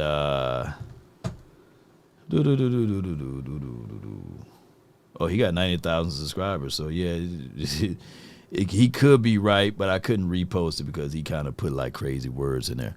So yeah, it's one of those things that we can look back at and say, all right. So with that being said, ladies and gentlemen, let's continue to grind and shine. Brunt Workwear. Let's not work in pain, but let's work in comfort. And I'm talking about quality comfort. Brunt Workwear brings you that element of comfort, stability, and also durability. With Brunt, your number one workwear out there in the field, built to last, built to survive, and also leaves you with style and grace. So visit BruntWorkwear.com and use promo code LAW and pick up you a pair. Most certainly, Brunt Workwear, your number one workwear boot in the land. And when you download the app or the information that's in the description box, be sure to use promo code LAW and get your workwear boot. And be sure to put BTA in there when you purchase it too, because that's what we're going to be doing. BTA to all of our opposition this year. That's Brunt Workwear. Use promo code LAW. Cowboy Nation, at this time, at this beautiful time, I got the first caller on the line from the 214. We're going to bring him up. I appreciate you so much for jumping in. The hotline for your mind is 657-390-7391. Darius, talk to me. What you got for me? Lord, what's happening? Can you hear me? Hey, I can hear you. Yeah. Man, I just would like permission to cook. I know it's your show. Feel free to jump in, as you feel need be. Okay. But I just want a little permission to cook right quick. The first question I want to ask you is, and I'm mad you said it because I thought about it a week before, so now it sounds like I'm copying you, but I literally thought this, I literally felt this way before you said it. You said something about, let me say what I feel first. George Pickens. Mm-hmm. I feel like I trust George Pickens a little bit more in clutch situations than CD. Okay. Did I hear you say that? Is that what you felt? And I'm not trying to down CD. I'm just saying. No. The way we definitely CD. You know what I'm saying? But it's just like in certain situations, I think I would throw it to George Pickens a little bit more. Yeah, so this is what happening with CD versus Pickens. I think that Pickens is more of a better X receiver, right? But my guy CD Lamb is a better all around receiver. Yeah. And when it's time for it's the one-on-ones for the ball, to make the adjustments, and this is not to dismiss CD Lamb, by the way, but to make the adjustments in the air and being able to come down with the ball or be that agitator against the defender, I think that Dak Prescott is developing that chemistry with Pickens. And if I'm Dak, I'm trusting that ball on a 50-50 type of situation to go to Pickens juxtaposed to CeeDee Lamb. Now, CeeDee Lamb, he wins with short area quickness. He can high point the ball too. He can find the soft spots in the zone. He can catch in traffic. But if it's a 50-50 ball, and it's a ball that I need to throw downfield on a 9, shoot, give me Pickens all day, or fade to the outside. Give me Pickens. Yeah. I'm not gonna lie to you, and CD does do well in those situations. We've seen him make all these spectacular catches and all these athletic grabs, and the game, the COVID, the C-19 game when he did the spectacular behind him. I know what he can do. I know. I'm just saying, am I seeing this correctly? I just see just me personally, I just like, damn, like, I think I would throw it. I would go towards George Pickens a little bit more in certain situations, versus CD. He is the number 188. I got you. If CD is listening, it's no knock. I'm just saying, I think George is a specialist when it comes to that. It's not many receivers in the league that's better than George when it comes to that specifically. That's the first thing I want to know. Yeah. And there's nothing wrong with it. It's just like we splitting hairs. Like it's like equivalent to saying like Chris Carter had better hands than Michael Irvin, right? But Michael Irvin's the better wide receiver, in my opinion. Michael Irvin's the better all-around wide receiver. Chris Carter just never dropped the ball. Shoot, you throw that ball to him, it's gonna stick. Cap. So it's just how it goes. That's what it do. That's what it do. But the other thing I want to say as well, and so this is not a one-off with me. I've been saying this since the preseason, and you can attest to this. Right. And I'm gonna keep saying this so y'all don't forget, or so you don't forget, Law, that this ain't no one-off. I've been saying this. Watch for us to get hot late. When I said it, I don't think he was really feeling it. You know what I'm saying? Because it was like the last preseason game. I don't think he was like really trying to vibe with that because you was you was amped up to beat the Eagles. Yeah, the Eagles, the Giants. I thought we would make a good run, at least a 4-0 run. I thought we was going to have some problems a little bit on the Green Bay Packers game, but you know. But I was literally seeing, like, in the preseason, I was kind of seeing like, it ain't all the way done just yet. Like it ain't all. I don't want to say raw because I don't want to pause the raw word. Right. But I'm gonna just say it anyway. I'm gonna, so we can get that out the way. I can still see they was kind of raw. Like the team wasn't all the way complete just yet, but I could see to use one of your words, the rudiments. Yeah. The elements of we can be a really good team, but we're not all the way done just yet. It's gonna take a little bit more time. That's why I said what I said. So I'm gonna keep saying that. So it's not a one-off, and that's what I've been on. The other thing I want to say was I'm watching Eberflus. It seemed like he's tinkering on his defense, like almost like a mechanic. Yeah, it's like working on the engine. And he's trying to figure it out, trying to get it right. You know what I'm saying? I think we need to send a lot more like simulated pressures to where where it almost look like a double A gap kind of blitz thing where you put everybody on the line of scrimmage and the quarterback kind of got to figure out once he snapped the ball who to throw it to. I think we can generate more pressure through that way.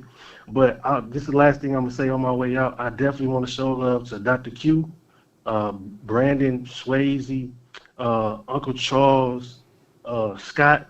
My guy Too Cool. I always like his perspectives. The other dude 305 from Florida. Who always call you Big Law. Yeah. Appreciate his perspectives. MJ, Coach Marv, Toxic Tom. I just want to show love, and how about them Cowboys with Poindexter, Big Amish. How about y'all? Every time he said, I be saying it too. You know what I'm saying? So I just want to show love time and tell them that I appreciate and I enjoy listening to their perspectives as well as law. So on that, I'm out. Appreciate the good call from Darius. Hey man, he Darius, you got like a 93 on that call. You would have had 100 if you'd have hit that high note like Poindexter. Poindexter boy, he be hitting them high notes, man. I'm sitting here like, yeah. That boy can sing. And shout out to Big Amish, man. I love the yow. I love that. And I agree with him as far as the wide receiver situation. I like what Pickens can do and bring to the table. I think you need that balance. You don't need all of the people to be the same. And if I can get a mixture of both with Ryan Flournoy or when Mingo get into the building, oh my goodness. And what this is going to do, organically speaking, that if Tober got any dog in him, and which I think he do, we don't know the size of the dog.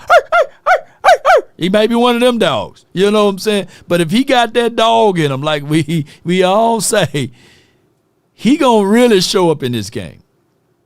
He gonna let it be known. Y'all like what Flo did? You gonna do this to me? Okay, all right. Let me see what I'm gonna do when the next time. It's time for me to turn up. Yeah. So it's gonna be time for Tober to turn up. And that could be, to Toxic Tom defense, that could be the finite reason why you hold on to him, right? And if not, every time those ancillary pieces turning up, shoot, I'm going to the Bill Checkian's approach. I'm rubbing my hand like Birdman saying, I'm going to at least give me a second-round draft pick out of this, a third-round draft pick out of this. Bill Belichick was able to get a second or something like that for Matt Castle. He was able to get a second and squeeze off something for Jimmy Garoppolo, And I know these are quarterbacks, by the way, but hey, I would rather have something in return versus nothing.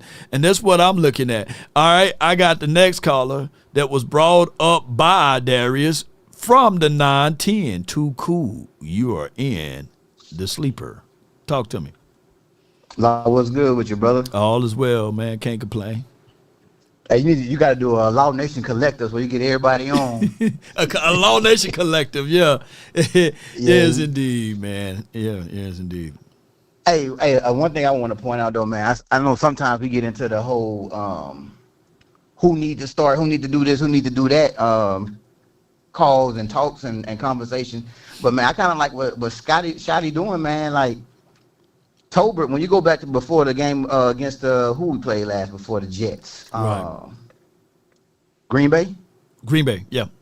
Yeah, when you go back to that game, man, Tolbert showed up in that game. He did. Tolbert couldn't play this last game. Flournoy showed up in this game. Man, the one thing I like about our squad right now is we're utilizing everybody. So when you get to that deep playoff run, when you get to those 4 games you got to win and somebody go down, it's the next man up mentality. Right. And when you have that mentality, but when you can follow through, what my boy Mike say, that mentality becomes reality, right? Yeah. So now they already know that when it comes to the playoff, if I ain't gonna say Dak because we need Dak, but if CD go down, Pickens and them other boys know they got it. If Pickens go down, CD and the other boys know they got it. Right. But man, I'm gonna say this weekend, man, keep your eyes on blue. I think this weekend against Carolina is gonna be blue breakout game, man. Yeah.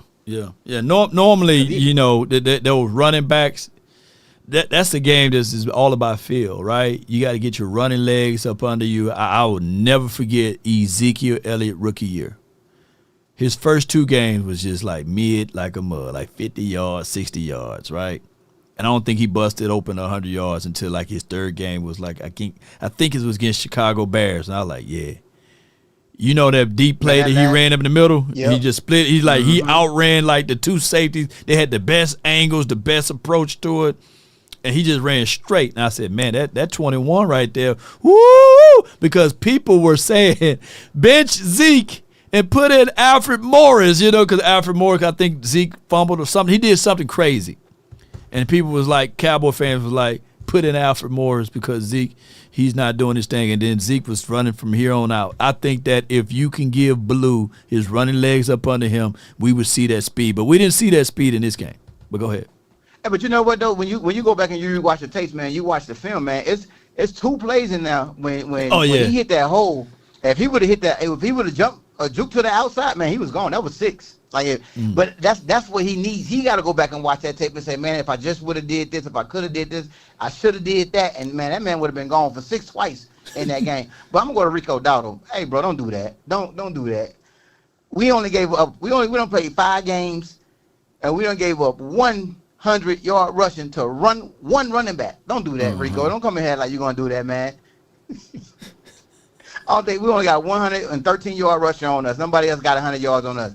Saquon didn't even get 100. Don't come in here and talking that buckle up like you're gonna do something with them Panthers or them little Tigers over there. That's all I got, bro. I just wanted to pop in and hear the little shout out he put out for us. But man, run a Law Nation Collective for everybody to hop on here. A Law Nation Collective, I'll do a Law Nation barbecue where we all meet up. Yes, indeed. Definitely gonna do that, man. Appreciate for calling in, Chief. It's a good call from How about them Cowboys? How about it? That's too cool. And boy, I love Philadelphia Eagles tears. Hold on. Let me go to my guy right quick. Yeah, don't go to my guy right quick. You know. Yeah, hold on. Here we go. I'm gonna find them right quick. Yeah. They going through it right quick. Hold on. I love the tears. Okay. Where was I? I think I can find it. Hold on. Let's talk about the coaching malpractice that we've witnessed for 4 straight games, though, bro. Saquon Barkley, in 5 games, has not had a 100-yard game yet, man. Has not had a 100-yard game. Mm-hmm. And we think that he should have a half where a game where he has 6 carries. The man hasn't had a 100-yard game yet. We just extended him this season. Yeah. Oh, yes. Howie Roseman and Nick Sirianni need to do something. No. Keep doing what y'all doing. That's $100 million between them 3 players. Bro. Yeah. Pay all that money. Saquon Barkley hasn't even missed a game as a Philadelphia Eagle. Yeah. These guys are not being used right. This offense is not being coached right. Man. Let's talk about the coaching malpractice that we've witnessed for. Man, if one feather right now falls wrong, boy, that whole entire empire gonna collapse, man. Have you ever seen that them commercials on cartoons where That one feather, like it making all that commotion over there. I bet you, man. I know y'all know what I'm talking about. Especially if you were born in the late 70s, early 80s. You see that commercial or cartoon where they trying to be quiet, whether it's Tom or Jerry, they try to be quiet, they try to sneak in somewhere, and they make all the commotion.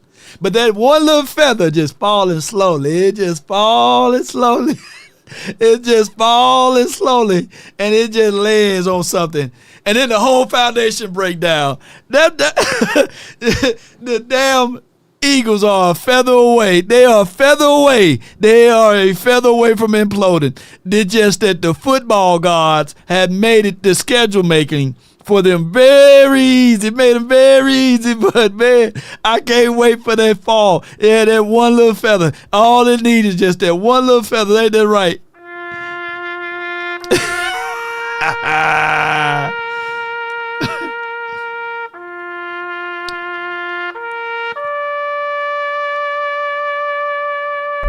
I can't wait for that one little feather to fall, boy. I'm waiting for it. I'm hastening it. Yeah, and they scraped by through us.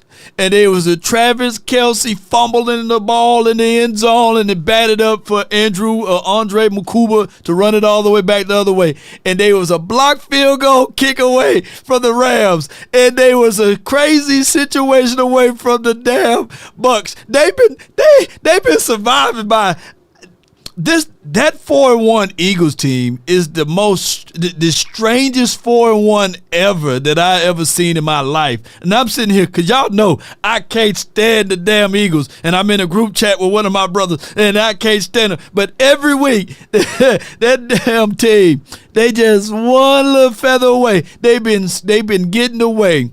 They've been getting away. They've been this close. But you can't tell no Eagle fan. You can't tell no Eagle fan that. But now they are finally seeing it. They are finally seeing ice cold Cowboy before I let B-Bird on. And speaking of Bird, I'm gonna let Bird on in a few. But I just need to play it one more time for you, Ice Cold.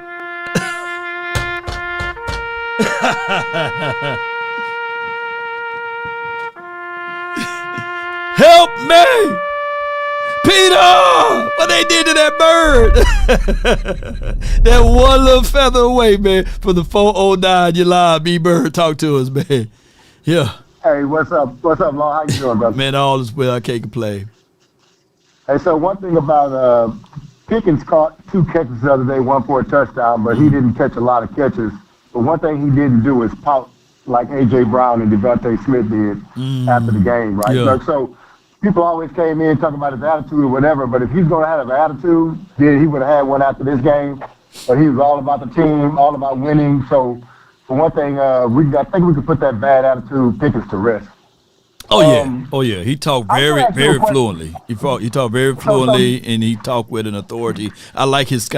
He think before he opened his mouth too. You notice that? Yes, sir. Yeah. But go ahead. So, it's been my just in watching football. Your window is your franchise quarterback. So when you get a franchise quarterback and you got one of the top guys in the league, that's when you go all in.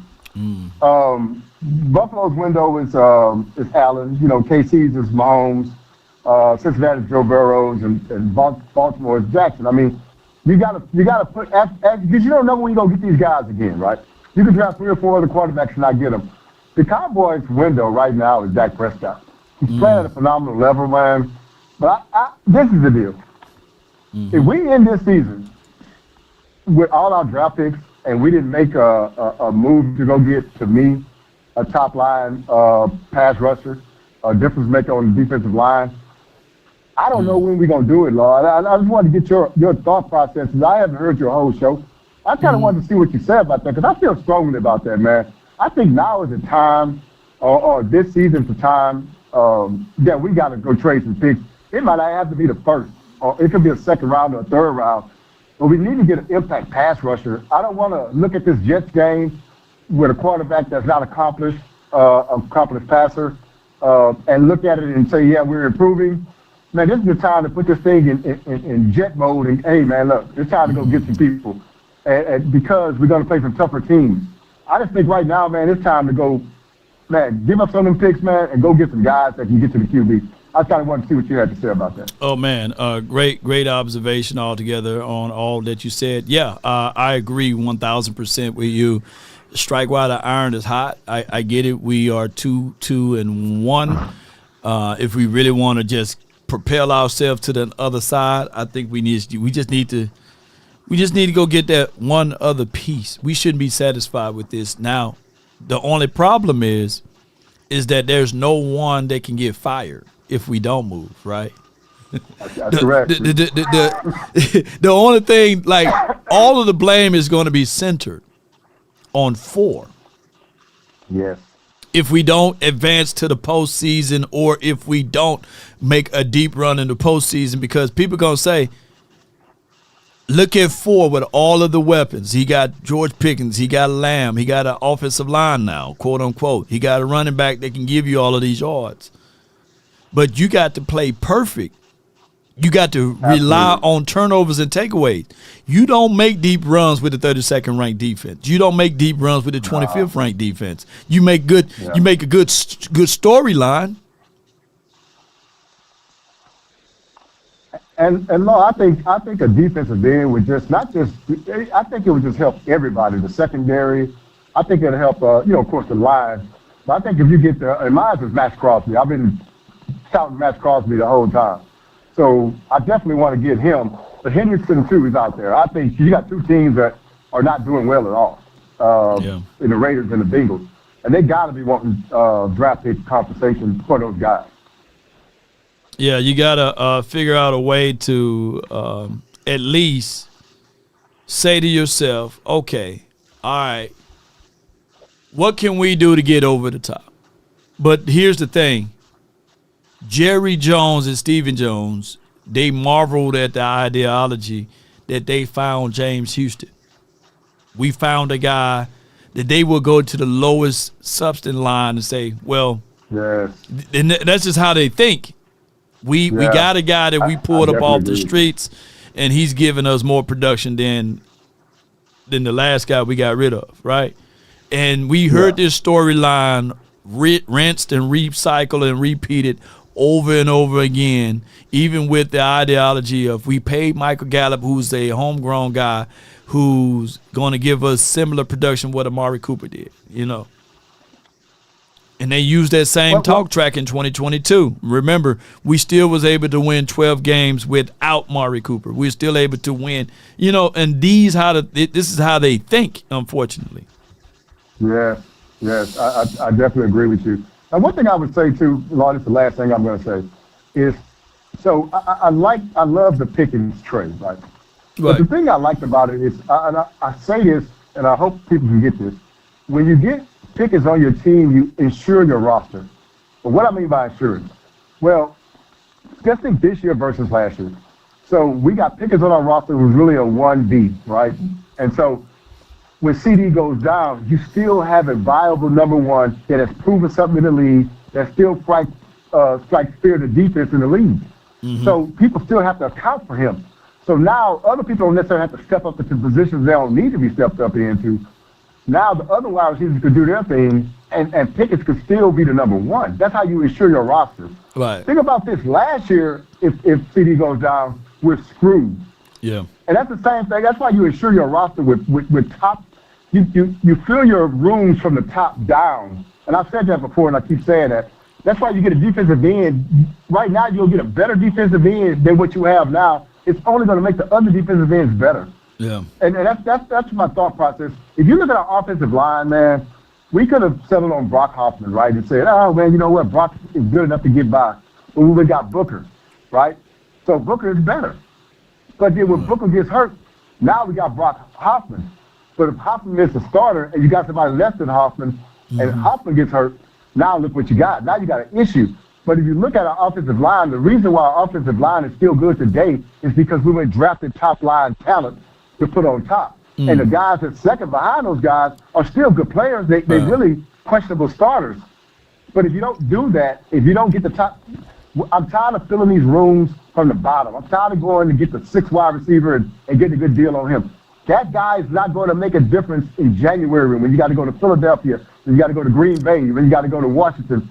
those guys are not going to make a difference. You need guys that's going to affect the top of your roster, your starting lineup. And that's why I like Max Crosby or Hendrickson. And I'm thinking of even another thing, too. Boston's on this. But you really need another running back, right? Another proven running back that's a threat. Well, if Williams goes down, then you got somebody, hey, we ain't going to miss a beat. Right. And so that's the way you do that. But right now, if Williams goes down, I don't think we have anybody that can take up what he's doing. Yeah. So, It's good conversation. No, good conversation for you, B-Bird. Thank you for calling in. And I appreciate you, man, and you have a good day. Thanks for letting me on, brother. No doubt, man. Y'all be sure to check out B-Bird, follow his channel. He gives you some great objective points. And even though it's just like we don't talk about Bruno for those who got kids, and y'all know what I'm talking about when I say that. We don't talk about Bruno, and Bruno is an injury, you know.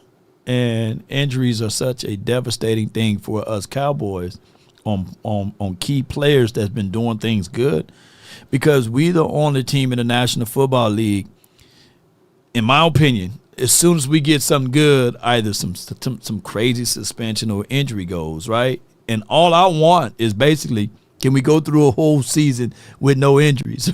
And injuries are a part of the game, but we have been conditioned enough because we are such a top-heavy team, and such we are a talent-driven versus coaching-driven, that we relied on our talent to win us game. There was no elevation. And it sounds like, and I hate to give Cowboys tough critics right now. Hear me out. There was no coaching elevation when we did had a Tyron Smith, a Zach Martin, a Travis Frederick, that offensive line. Can y'all close your eyes and imagine if we had a Clayton Adams / Connor Riley during those time frames? It would seem as if, though, this team was self-taught, right? And we didn't use, now, DeMarco Murray, he was always a hurt guy. But the 2 seasons that we realized that, hey, we can do something for him was 13 and 14. And then it was time for him to go. So there was no growth aspect or no coaching growth aspect with these guys. And now we're seeing true coaching with Connor Riley, true coaching with Clayton Adams. And we only talking offense at this time. But that's just how it is. So Schottenheimer is at least giving us true coaching, so we won't have to be codependent only on talent. That at least what Toxic Tom said, and okay, Bill Callahan was a guy that really helped us out tremendously, but we only had him for a cup of coffee, right? But back to my point is that now we can finally see from the offensive structure that we got real coaching. We can see it on the field. One week we doing it this way, and then the next week we are improving where we were wrong at. But we had to live through 13 years, 13 seasons of growing pains with Jason Garrett. The difference is with Schottenheimer was coaching during that time frame too, in the shadows on somebody else's team. And we didn't have to live through the growing pains of Schottenheimer. Schottenheimer's already got these growing pains out the way. Keep in mind, we had to live through growing pains with Kellen Moore. Kellen Moore was learning on the job, literally, with a $10 billion organization, with the expectations for us to still win the Super Bowl. And I was telling people, yes, Kellen Moore is going to get better as he continued. But the part of the problems when he was growing, it was with us. And then he fell upon the Eagles, of course. And I guarantee you the Eagles wish they had Kellen Moore back now, because their offense is just thrown together everywhere. And now Kellen Moore for the Saints is going through coaching growing pains and what have you for being a head coach. But the Cowboys was damn near to the point that he was going to be our head coach, Kellen Moore, if we didn't revolt, if we didn't say and start banging the table saying, we better not bring Kellen Moore as the head coach here. They're this close. They're this close.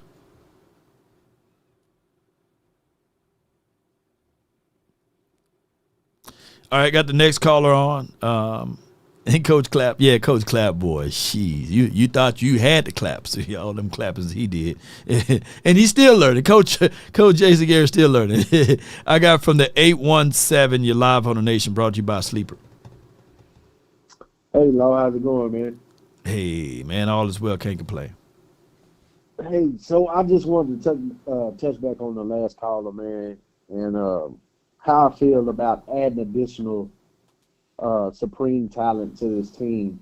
And if you listen to Scotty, you kind of get the basis of where the front office and I guess the coaching staff is going with this.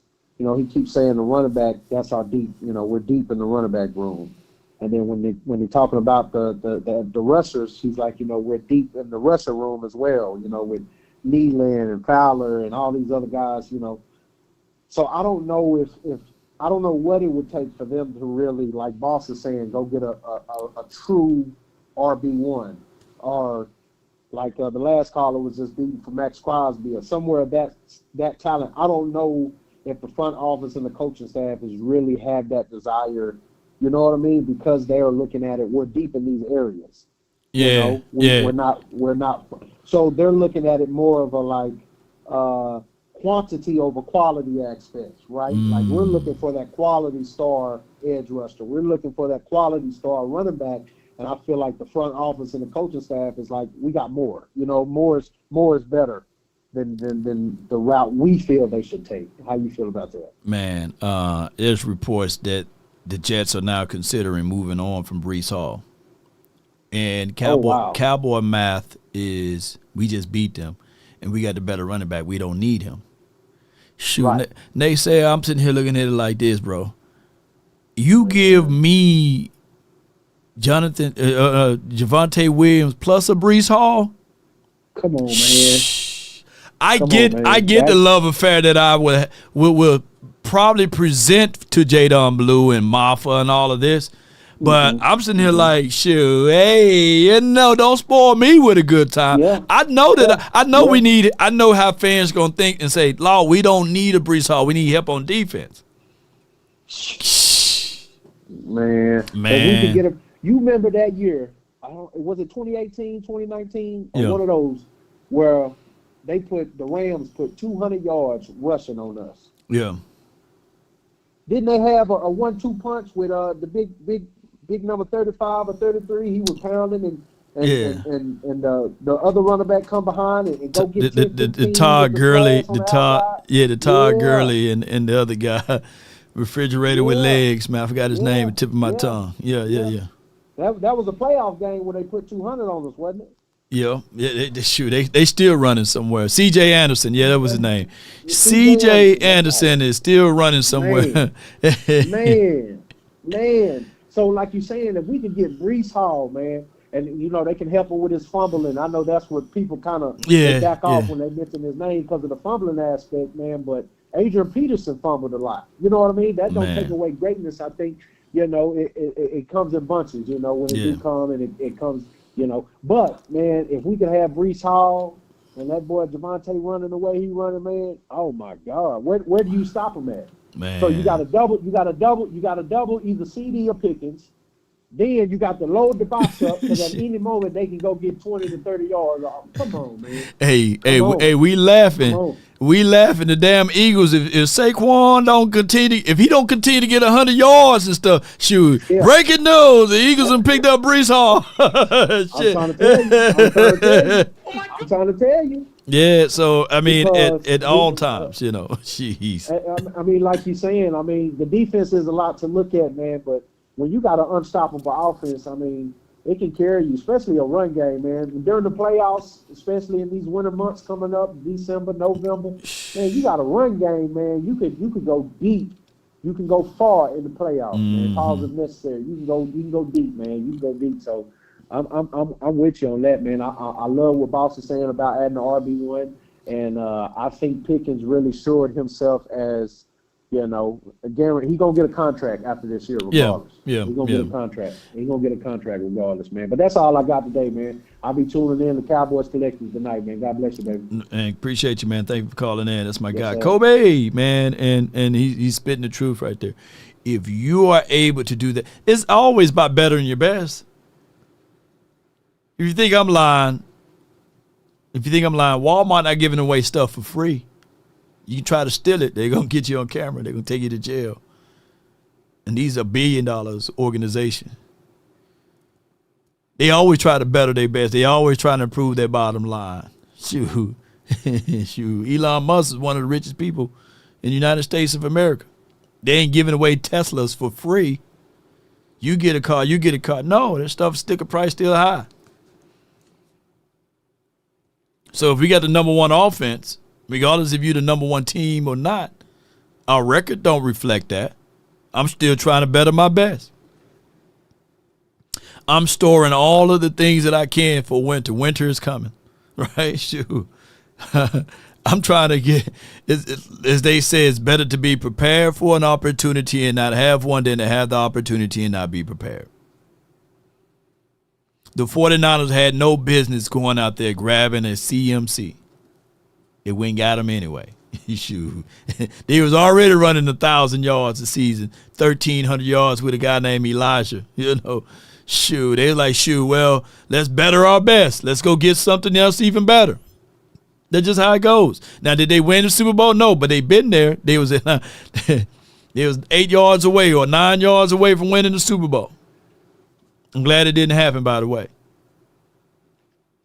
But you got to figure out ways to better your best. Shout out to the gifted member, D'Angelo Brown. Appreciate you. He gifted one membership, gold level 2. And that's my guy, 808 Beats, man. Appreciate you, man, for supporting. And then he got Jesus Driven. Became a member level, civil level 1. Yes, indeed. CMC is trash now, though, Texas boy. But it was worth it. They got there. Now, that was on them. And the Eagles followed the same suit. They got to the postseason. They felt good about it, and they paid them all of that money. The 49ers did the same thing, and the Eagles just did the same thing with Saquon Barkley. And it's the same process. CMC did a phenomenal year, went to the Super Bowl. They put him on the Madden cover, and then, hey, I'm just saying. And I'm not wishing no injuries upon Saquon, but it was the same thing. But the only difference was that the Eagles won the damn Super Bowl. That's the only difference. And they did the same thing. All right, so I got from the 979 and then the 202. 979, what's on your mind? Talk to me. You're live on The Nation, brought to you by Sleeper. What up, Law? Not much, man. Man, I just want to say you're doing a great job running the channel. And my opinion is we should go get a Max Crosby instead of a.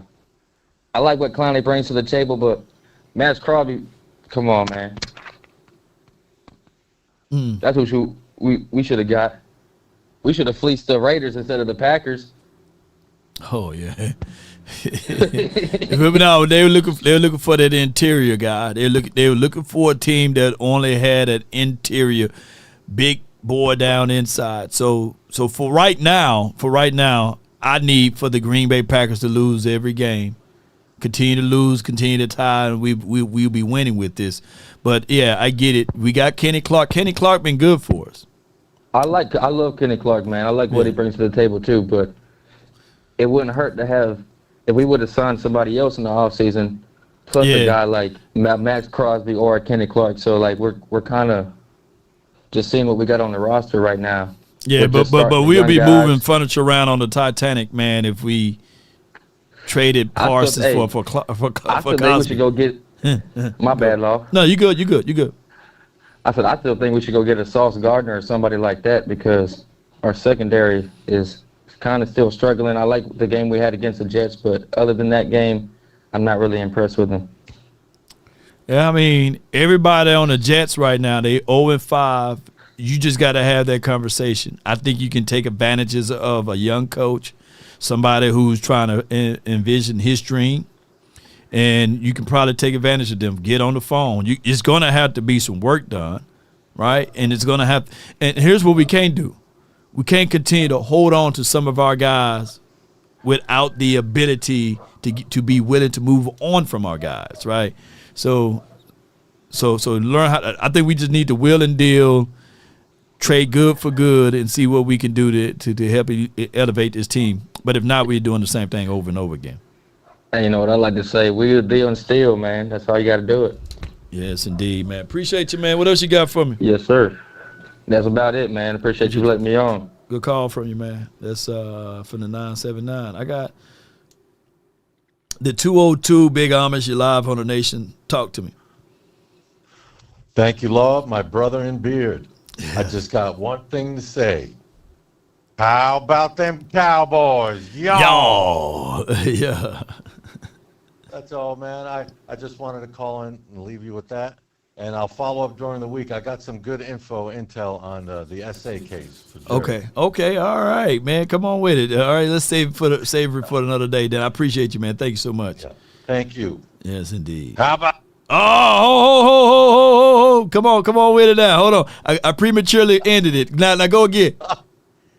How about them Cowboys? Yo, boy, I made somebody day today, man. Somebody in the chat say, watch, we're going to be watching kids. They're going to be at Oxnard next year. How about them Cowboys, y'all?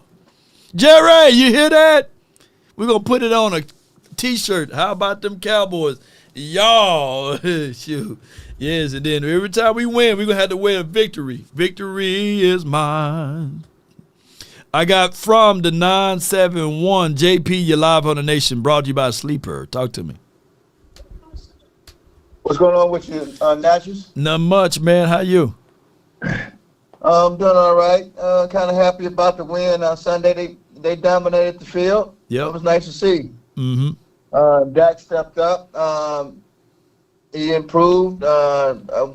He needed to start making those passes. He played pretty good, but he got to hit those passes that he left a lot of plays on the field, I must say. Yeah. But he did. He showed up and showed out. This is what I'm thinking is, okay, these games right here, they're warming up, so get your offense in rhythm, because this is a good thing for him, so he can continue to get this connection with Pickens, and I sure hate that Tolbert is left out the party, man. And we'll see how it gets better with Dak and Tolbert in the future. And Turpin, we'll figure out it. But I do like that the flow, the receiver flow. He's really looking nice. They may end up trading Tolbert if he can't. I don't know, man. But this is they warming up because the schedule. They have to get better on their offense, because they got to get better on the offense so they can be in rhythm against these great teams coming up. Pretty good teams, 500 teams.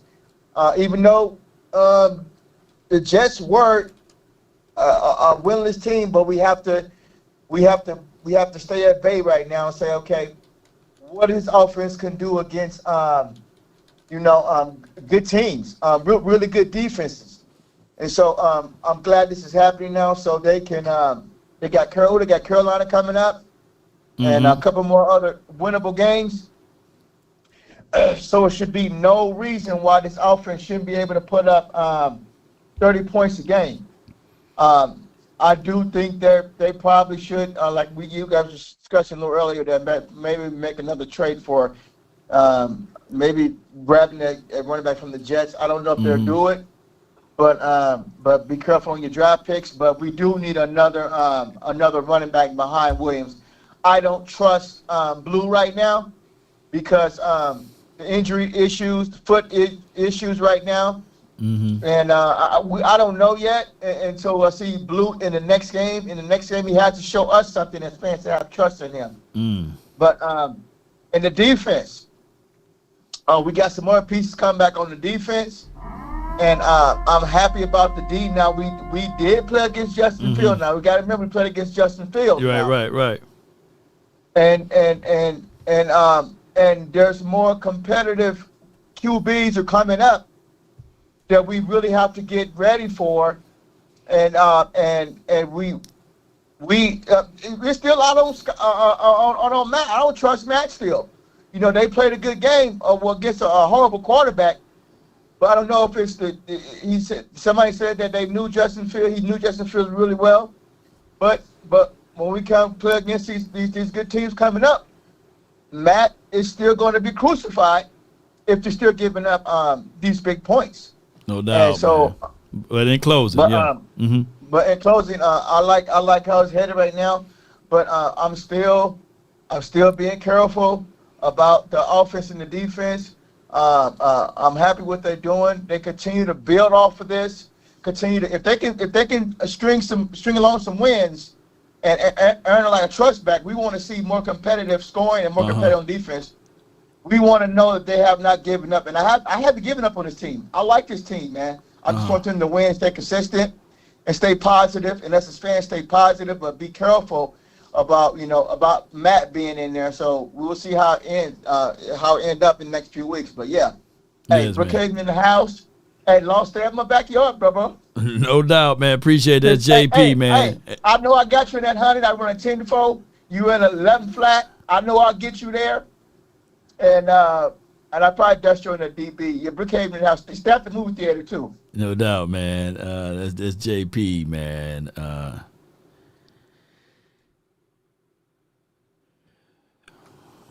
Got his own trucking business, man, and I saw that Trey Lance was added in that game in the Chargers.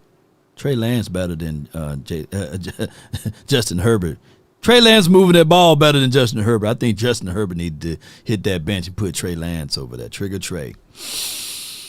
Trayvon Williams says complaining about Dak right now is like complaining about the chef who's not doing the dishes. The man cooked. Be grateful. Yo, I love that. I love that. Oh, my gosh, man.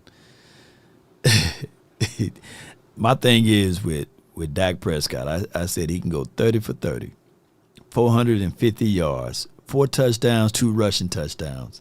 And that won't be enough, y'all. That would not be enough. There would literally be somebody that say, hey, can he do it in the postseason? And then if he do it in the postseason, then they're going to say, hey, can he do it in the Super Bowl? And if he can do it in the Super Bowl, there will be people that say, hey, can he run it back? Or this was bought. Jerry bought the Super Bowl. Or he couldn't do it without a run game. We hear that storyline. Or they needed to have Pickens and CeeDee Lamb in order for Dak to win in the running game. So Lance ain't bad. Yeah. Chargers let us down, man. They should have put Trey Lance in there. They should have shoot Herbert messed me up in that game. Yes, indeed, man. I'm to this point with Dak Prescott. I'm sitting here like kudos and credence for him to even want to play this game. Also, I want to tell y'all that my girl is running for Miss Dallas, and I'm gonna share this link. I want you guys to go and continue to support her, even though it goes unnoticed. We had her on the show, and I want y'all to continue to support her. I'm gonna put the link down in the chat. Be sure to check out. Her name is Polka Alexandria Cox is her last name. And be sure to help her out, support her. She's a die-hard Cowboy fan, by the way. And she's in the pageant. And I think the votes are already over with, but they still tallying and rallying up everything. And that's her right there. So be sure to support Miss Dallas. That's what she's running for, Miss Dallas. So let's continue to find ways to support our people, man, especially those who support us over here. Also, another note for those who wanting to know, Cowboy Nation, we will be having the Cowboys and Chill event once again at the Smoke Chemistry on Thursdays. It will be here in Arlington. Our special guest of this week will be Jadon Blue. It is the Texas OU rival game too, so we thought that we would bring in him onto the stage so he can spit his mind on what the Texans is going to do against OU. If you're an OU fan, put OU in the chat. Kudos and credence to you. And if you're a Texas fan, put Texas in the chat as well. And we'll see. But if you're a Cowboy fan, just put Blue in the chat because he got the right name for us. So it'll be me, Clarence, and I think John Jock Taylor, because he don't want to be called Gene. But the John Jock Taylor, he'll be there, as well as another special guest. We're waiting on them to confirm. But it's getting real close. It's getting real close. Hook'ems. I see a lot of hook'ems in there, man. Okay. Hook'ems. I see a lot of hook'ems. Where the OU's at, man? Where the OU's at? Yes, indeed.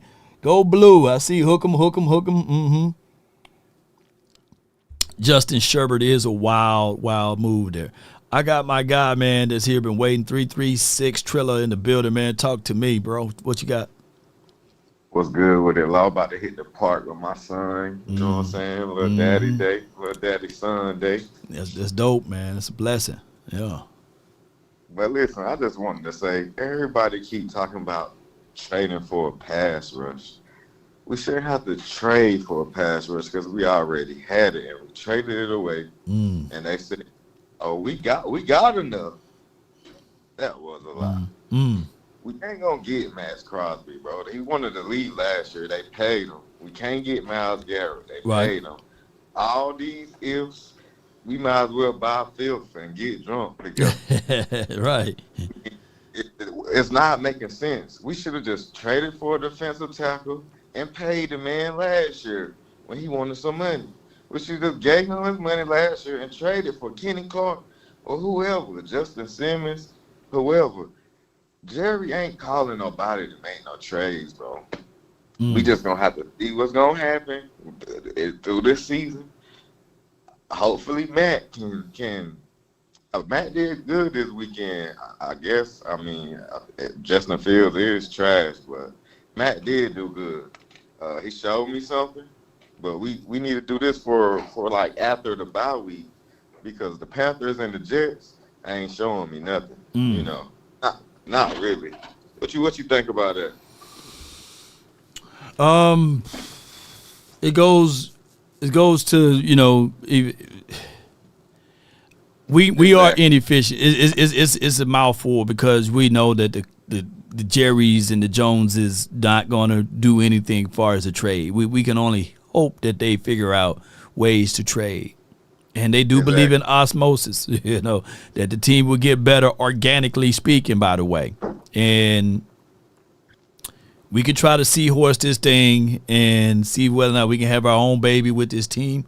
But I'm saying that what we need to do is basically get more helps on this defense. We the 32nd ranked defense right now. And I think that there's still going to be a little curve of when Revel get here or when Overshown get here. It's going to be a little growing pain. So it's crazy, though. But, man, all I can say is I'm just riding the ride right now, bro. I'm just riding the ride. I could try to put ideas out there, Trilla, but at this point, I'm just riding the ride, man. All right, bro. Everybody keep it chill, man. I'm about to take my son to the park, man. No doubt, man. Appreciate you, Trill, man. That's my guy. And I hate that I had no good response to him. I hate that, you know. But he was the last caller too, by the way. So I hate that. I hate that I had no real response to that outside of the Cowboys 2-2-1, and the guy that we pretty much traded away. We were pretty much a second away, 1 second away. And if y'all do the geonomic trees or whatever, the geometrics, whatever they do with the numbers, we get 1 second away. The player that wears number 1 plays for the Green Bay Packers. We were 1 second away for beating them. If the defense had one more pressure, maybe we beat them. And I don't know.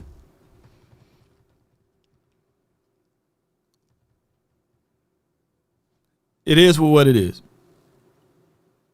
Who 32nd? We 32nd, right? We still 32nd ranked defense, right? So it is for what it is. Just got to figure out ways to. Plagiarism is wild, man. Who plagiarized? Oh, wow.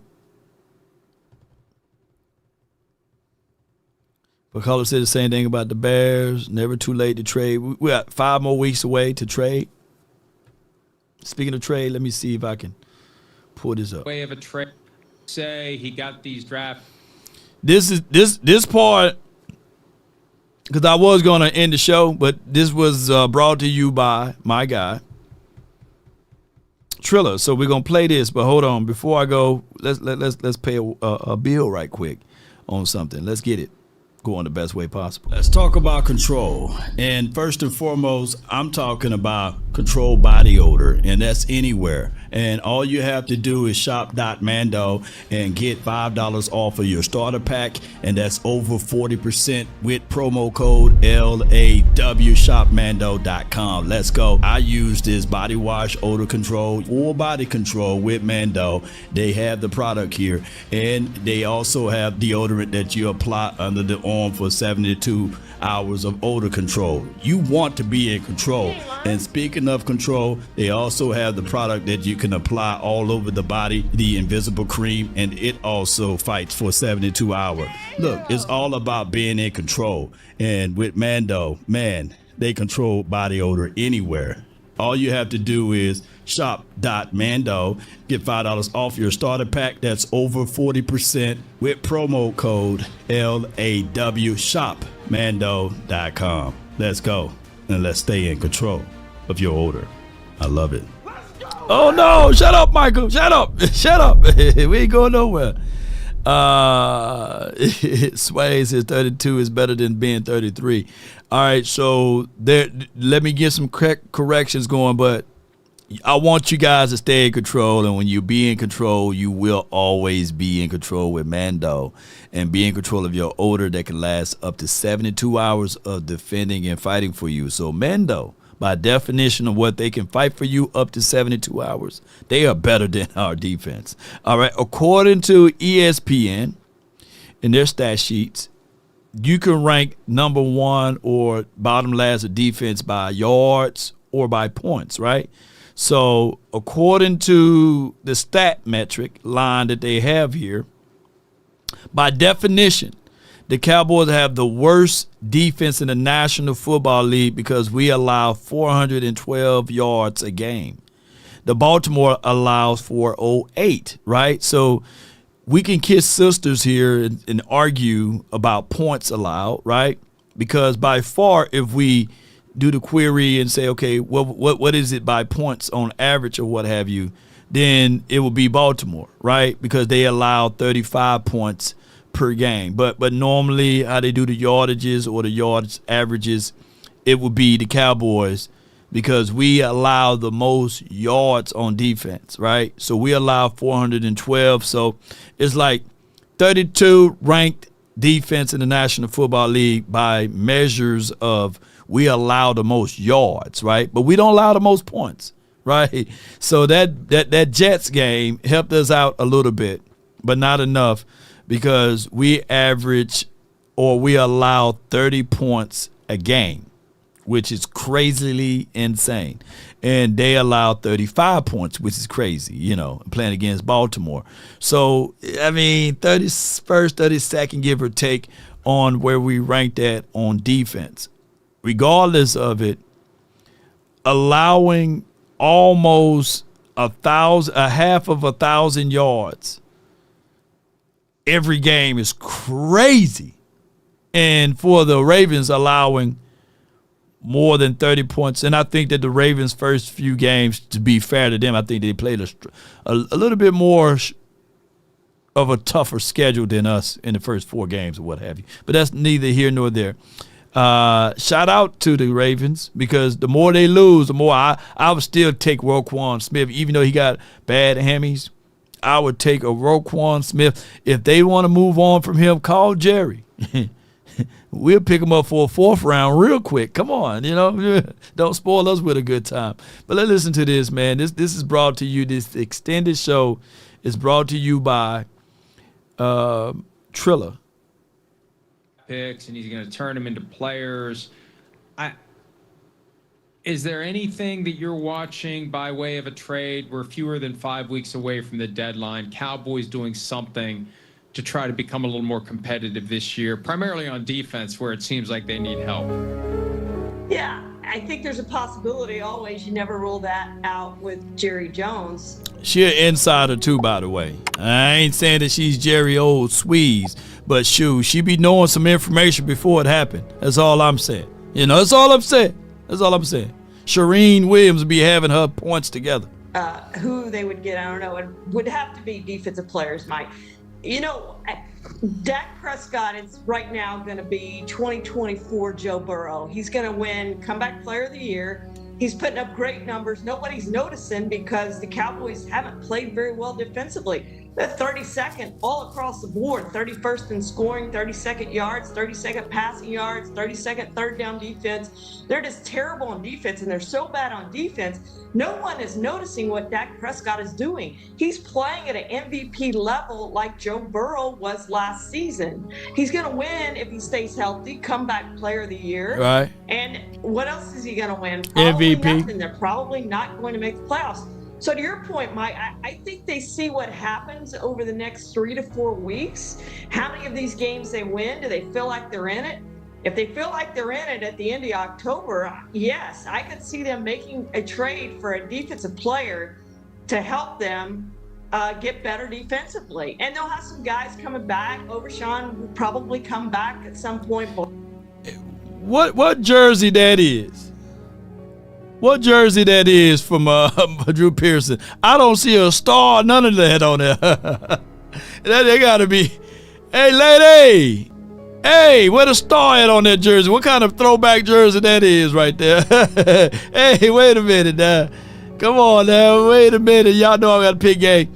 Don't a star supposed to be somewhere right here or something? Or at least on the sleeve?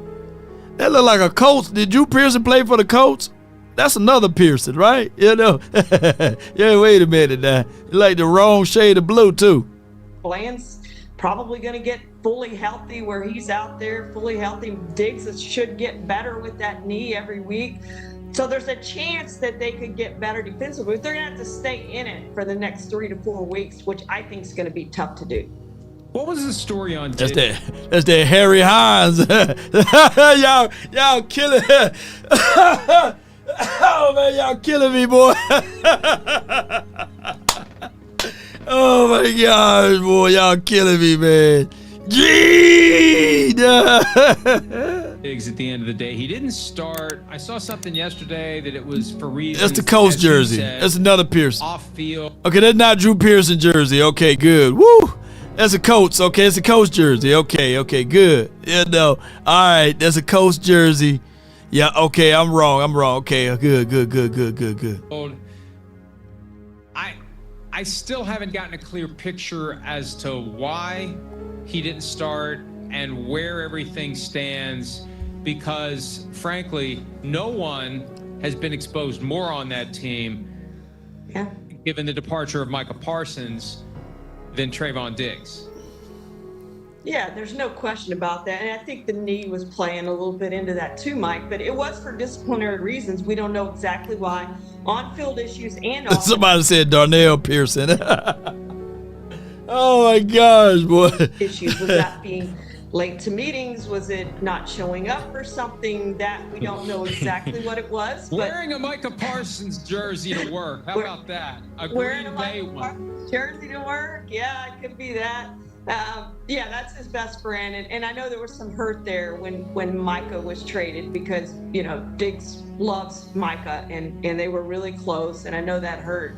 So, yeah, this is his last year. Look, you see his contract. This is his last year in Dallas. The Cowboys are going to cut him, move on after this season. Is that knee going to get better, or is he done? I mean, the damage that's been done to that knee and the surgeries that he has had. Damn, girl. I don't know that how much better that knee's going to get. It's obviously affecting his play now. So we'll see how much better that knee gets and if he can get a contract with some other team that's going to be a good contract. But he's got to play better than what he's played. He just hadn't played very well. Hey, it got to be a real jersey, man. If I'm not mistaken. Let me see. If I'm not mistaken, Let me see if we can do it this way. Let's see if we can zoom in and do it. It don't let me zoom in. Drew done signed his jersey, y'all. I'm seeing his signature. Y'all can't see it, but I'm seeing his signature right here. It's a signature. So Drew done signed the jersey. It got to be a throwback. It got to be a real. When Roger and them were really playing, you know, he signed that jersey though. He did. So yeah. All right. And whether it's a knee or whether it's something else or whether he's whatever it is, he just hasn't played very well. And, you know, he brought up the point yesterday, and I looked up the numbers. Matt Eberflus is playing a ton of zone coverage. 89.5%. They're first in the NFL in zone coverage. That's not what Trayvon Diggs does. He's a man guy. Under Dan Quinn, they played 33.8% of man coverage, which was third in the NFL over the length of time that he was in Dallas. And now they're last in man coverage. 70 jersey. Yeah. 5%. 70s. Defensive plays are in man coverage. So if they want to get Diggs maybe better, I don't know. Again, his knee may be affecting him. I don't know if that's the case. But he has gone in and asked Matt Eberflus to play more man, allow him to play more man. Maybe that's helped him. Maybe that will help him. He is much more comfortable in man than zone. I bet you that jersey worth a lot of money. I bet you, yeah. News for the Cowboys in week 4. George Pickens stepped up. It was his opportunity, and he made the most of it, and we saw what he can be in an offense where there's a commitment to throw the football to him. And I've been saying for years, the Steelers don't know how to use him. They don't use him properly. They don't throw it to him when he's open. Even when he's not open, he's open. He'll go make the catch with a guy around. He'll make a great catch with 2 guys around. He's George Pickens, and he's one of the best receivers in football. Bad news for the Cowboys, everybody's going to see it now. There's no way he's going to be on the team next year, right? They can't afford him and CeeDee Lamb. No, do you use? I mean, you're the expert on this, Mike. Do you use a franchise tag on him? Again, your defense is so bad. Can you afford to keep George Pickens because your defense is so bad? You got to go out and get defensive help. I don't know. Should they have signed him right when they got him? I don't know that was the case either, and I don't know that he would sign a contract now. Look at my guy, Sean Mack. Boy, you on it, man. Hold on. Boy, I'm watching these jerseys now, boy. Sean Mack, you on it, boy. You on it. 1974 jersey. Yeah, you on it, dog. I thought that jersey worth some money. Yeah, so what is 74? They didn't put a star nowhere on them jerseys. So yeah. And she got a Drew Pearson, and he signed that one. So Sean Mack, man, salute to you, bro. They didn't put a star, nothing like that on them jerseys in 1974. Yeah. That jersey worth some money, man. They even made the throwback Troy Aikman ones like that. Hey. My apologies to Shireen. I forgot her last name. No, he's wearing number 3, Shireen. He's wearing number 5 3. jersey. Possibly because the only disrespect to that jersey is on that hanger like that. That's the only disrespect to that jersey. She need to put that jersey in a frame. It's signed, and she need to put it in. I'm gonna find her. I'm gonna try to donate to her so she put that jersey in the frame and put it on the wall. That's a Hall of Famer. You can't put a Hall of Famer like that on a clothes hanger. 74 was a good year, Ice Cold. Yeah. that next contract needs to start with a 3. And there's no way the Cowboys can afford that. And the franchise tag, you mentioned, it's going to be hard because Shireen Williams is on there. Long-term contract with big average, you get a low cap number the first couple of years. Franchise tag, what the guy's getting paid is what the cap number is. There's no way around it until you convert that into a long-term deal. So they're going to be stuck. The best thing they're going to be hoping for is a compensatory draft pick in 27, maximized by whatever he does elsewhere next year.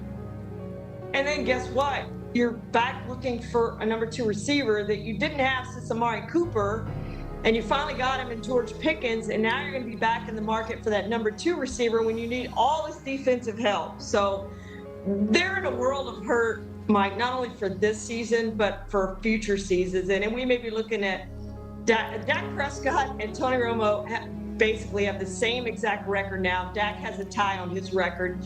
I think Romo has one more loss. And then All right, yeah. All right. The Romo era is over. Shout out to Shireen Williams, man. No offense to, don't y'all be doing that clipping and tagging and fooling around having Shireen mad at me. I'm already not invited to the media party. No, he can't go. That naysayer right there can't go, Clarence, come on. Yeah. JVV boy says she was the chaperone for Skywalker at his prom. Hey, our jerseys are legendary. But my favorite jersey is, it got to be the 94 or the 95 season. When we had them big patches, more. Woo! We had the best jerseys in 94 and 95. I believe that's our best version of jerseys of all time. Let me know. Yeah, I gotta learn how to butter up people, Yes, indeed. But shout out to Shireen. All right, and the jersey behind her could have been a Starbuck. Yeah. Y'all want to hear the most annoying voice in all of Cowboys media? Let me see if I can pull this up. Well, let me see if I can pull this up. I think I did. I don't know if I did, but let me see if I did. No, I didn't. Hold on. Bear with me, ladies and gentlemen. We're going to triple overtime.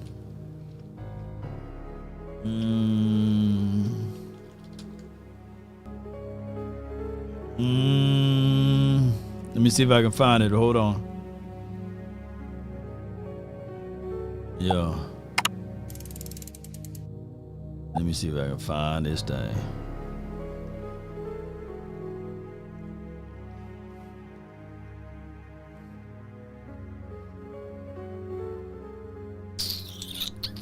I don't know if I can find it, y'all. Ooh, y'all might be saved. Y'all may be saved. Hold on. I know where I can find it. Hold on. Bear with me, y'all. Bear with me. We good? Okay.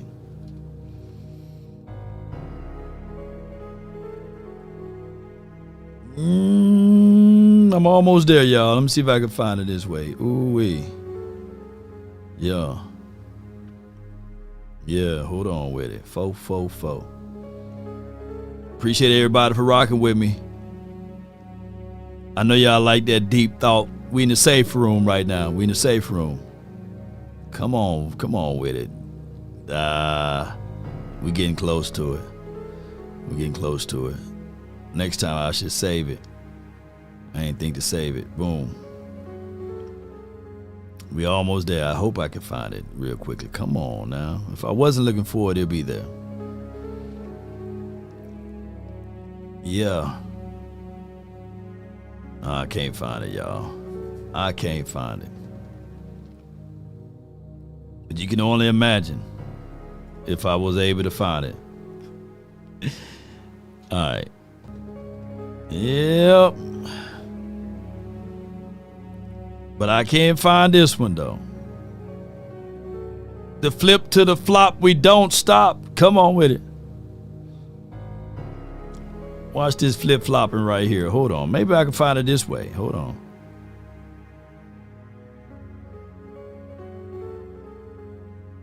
No, I can't find it that way. All right. Boy, they lucky. Ooh, I was going to get on to them. I was gonna get them real bad, but I got it right here. Away by Dak. I've never thought this highly of Dak. Do I want to pay him what I'm paying him? You know what? Right now, Dak's worth his contract. Could be the Colin Cowherd, lean forward. Just a little bit. Yeah. Oh, now Dak Prescott is worth his contract. Yo, wait a minute. Stay still. I know I'll go find it one way or another. Yeah. One more time. How many lashes? Yeah. Yeah. The MVP. I've been blown away. I mean, their team, the Packers got very lucky a week ago that ball didn't bounce in the air instead of hit the ground, or the Cowboys would be, 3-2? Like, they would be just good. There would be no disputing. Like, they were just a solid, could they win 9 games? I've been blown away by Dak. I've never thought this highly of Dak. Do I want to pay him when I'm paying him? You know what? Right now, Dak's worth his contract. One more time. No way. No. You can't recant now. Yeah. Dak's gone from a little overrated to now underappreciated. If I had an MVP vote today, I would vote probably Baker Mayfield 1 and Dak 2. This is the best Dak I've ever seen. First of all, I think he's lost weight and gained strength. They're missing 3 offensive linemen. CeeDee Lamb's a top 5 receiver. 4. Doesn't have him. Running backs, kind of by committee. Okay, not special. And listen, Brian Schottenheimer deserves a lot of credit. We don't think he's Andy Reid or Sean Payton. And here's the other thing to remember about that. Everybody said... I think that damn... Brian Schottenheimer got a better record right now than Andy Reid and Sean Payton, if I'm not mistaken. But keep going. When Dez Bryant left, he was in trouble. Nope. When Zeke left, he's in trouble. Micah left. The great Zach Martin. All these great players have left. And every time, as long as Dak Prescott is upright, the Cowboys win double-digit games. Look at that face, boy. A face a mother can only love. Yeah. Yo, baby. Hey, one more time. Damn. Hey, bro, come on now, dog. Damn. Dak Come Prescott. on, man.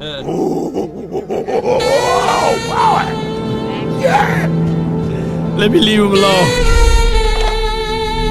Riggs! I couldn't find that damn take of him picking the damn Jets to beat us. And I was looking all over, for that tape. I couldn't find it. They must have buried it.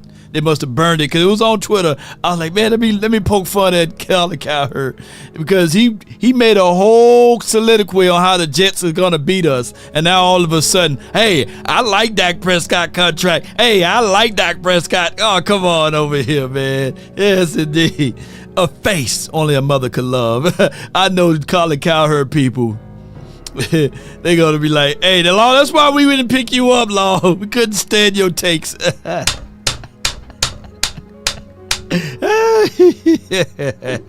It wasn't enough money for me anyway. Cowboy Nation, I love y'all, man, to the stars and back, Cowboy Nation. As we depart, the marathon continues. I appreciate each and every last one of you all for all that you guys do for the nation. As we depart, if we offended anyone, charge it to my beard, not my heart. Let's continue to figure out ways to grind, to shine.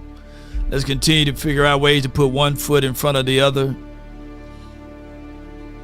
And no offense to Colin Cowherd, I kind of like his overlays and his flow and all of that good stuff. So there's no hate. And no offense to Stephen A. Smith, to Shay Sharp, to Cam Newton getting on my nerves now as of lately because he's taking his stance as if though the MVP is more important than the Super Bowl, and that's a whole nother conversation that we're going to have to open up down the line on how crazy that is. You play the game to win the Super Bowl. Regardless of how you get it, you want to win it. Whether you take the Shady McCoy's approach and just sitting on the sidelines watching your team win and being a motivational speaker. They can't take that ring away from you. Carson Wentz got a ring, right? They can't take it away from him. Cowherd is instant grits without the grind for your mind. But let us focus on what we need to do. MVP is not necessary. Being liked is not necessary. Being loved is not necessary. Being rejoiced in all of the things that you are doing is not necessary right now. The only thing that's necessary,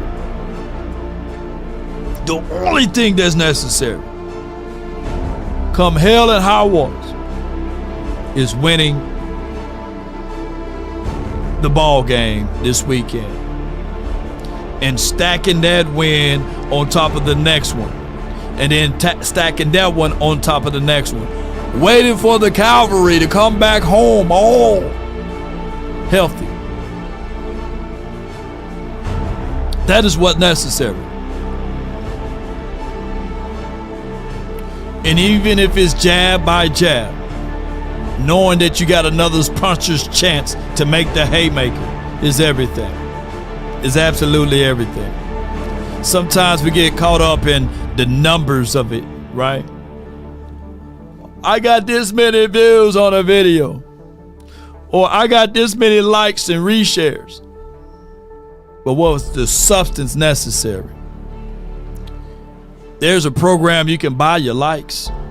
There's a program you can buy your views. There's a program that you can buy people to say, I'm rolling with you. But nothing beats the authentic version of what you bring to the table. Nothing. All of you guys that's watching right now, uniquely created, fearfully created, wonderfully created. And there's special talents within the confines of what you do. There's two most important days of your life. The day you was born and the day you realize your purpose. And as long as you can do the things that you are designed to do, it would never feel like work. That's why I can be here for 2 hours. That's why I can be here for 3 hours. That's why if it's needed to be, and if the grand creator want me to go 5 hours, it would seem as if though we've been on it talking for 30 minutes because I'm operating in my purpose. Write this down, Cowboy Nation. And for those who's listening, the moment is here. The opportunity is there.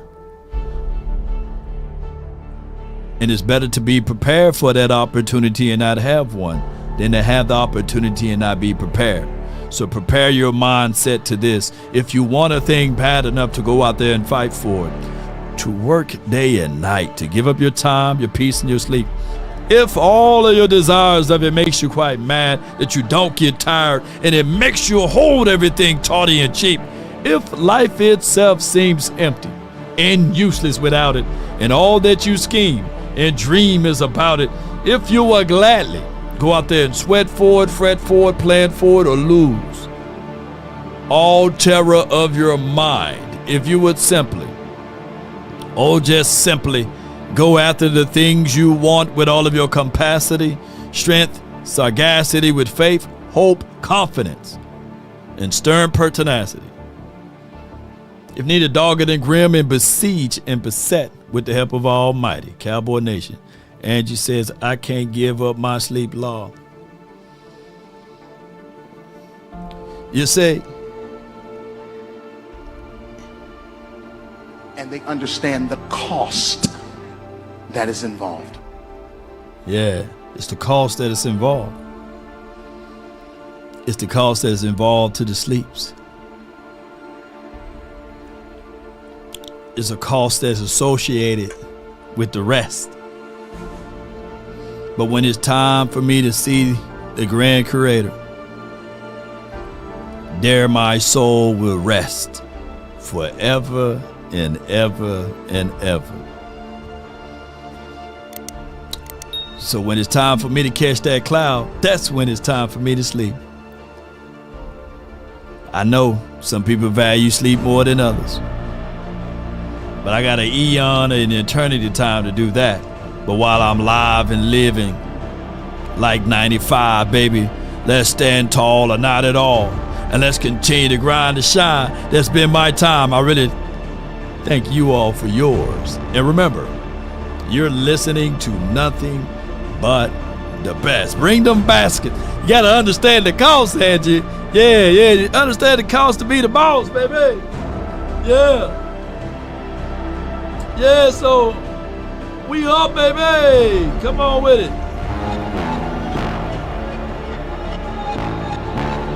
Come on. Time to run it up. I wake up. Yeah. I wake up, thumb down now. Check. No drip this. Tell him run it up. No sleep, no rest. Might crash, might wreck. But first I stretch. Tell him run it up. I wake up, thumb down now. Nation. No drip this. Tell him run it up. No sleep, no rest. Might crash, might wreck. But first I stretch. Tell him run it up. 9 out of 10 roll through my hands, I'm by my lonely. Yeah. Turn to a savage, now my baby wants to hold me. The ladies can go to sleep though. Fellas, y'all better be up. Thought I could trust you, I find out you tried to zone me. Hey. I'm number one up on that court, I'm Nick Gritty. The first one in, the last one out, can't call me lazy. Put in my hours, send the invoice and they pay me. I need 6 rings. Come on, baby. AJ, let's get it. I wake up, thumb down that no drip this. Tell him run it. I know what Angie wanna do. No sleep, no rest. Shit, no sleep, Mike. Right. But first I stretch. Tell him run it. Hey. I wake up, come on. Down that no drip this. Tell him run it up. No sleep, no rest. Angie wanna do that Chris Brown. Eating good, sleeping good. Come on. Y'all gon' make me take that trip where. Come on to Carolina. Come on. Hey. Those London boys don't all depends. And now it's time to roll. That's what the devil used to love playing those games. Made some bad decisions that brought my mama pain. Those I made a promise to her, swear that I would change. I'm on the come up, bet I live up to my name. Come on. I wake up, flex, thumb down that no drip this. She eating good, she sleeping good. Oh my God. Now come on with it. Tell him run it up. I wake up, hey. Thumb down that no drip this. Tell him run it up. They just fined Jerry Jones $250,000. Stretch. Tell him run it up. Come on with it. That's a life fine for a team that make $15 billion with a B. Come on, let's slow it down just in case. Come on. Give me my theme music. Swallow that. Jerry!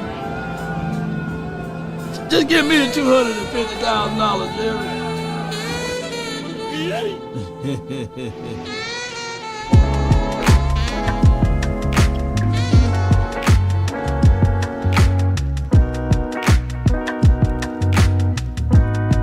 Come on, Freddie. Said killing me with that naysayer don't belong. Come on with it. Yeah.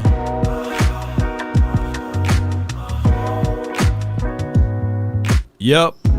Take a drag of my cigarette. Breathe me out, breathe you in. I had this all in the queue to play earlier. Take a bite of my burger, babe. Save the last bite for you. And you. Go we tell them. Don't let the street lights hit you all alone. You know it's dangerous. Frenkel was on there, Steve was on. Jerry Jones, they don't like him. A lot of people don't like him, and he just wants to let those people know, listen, I don't like y'all either. And here, take this with you.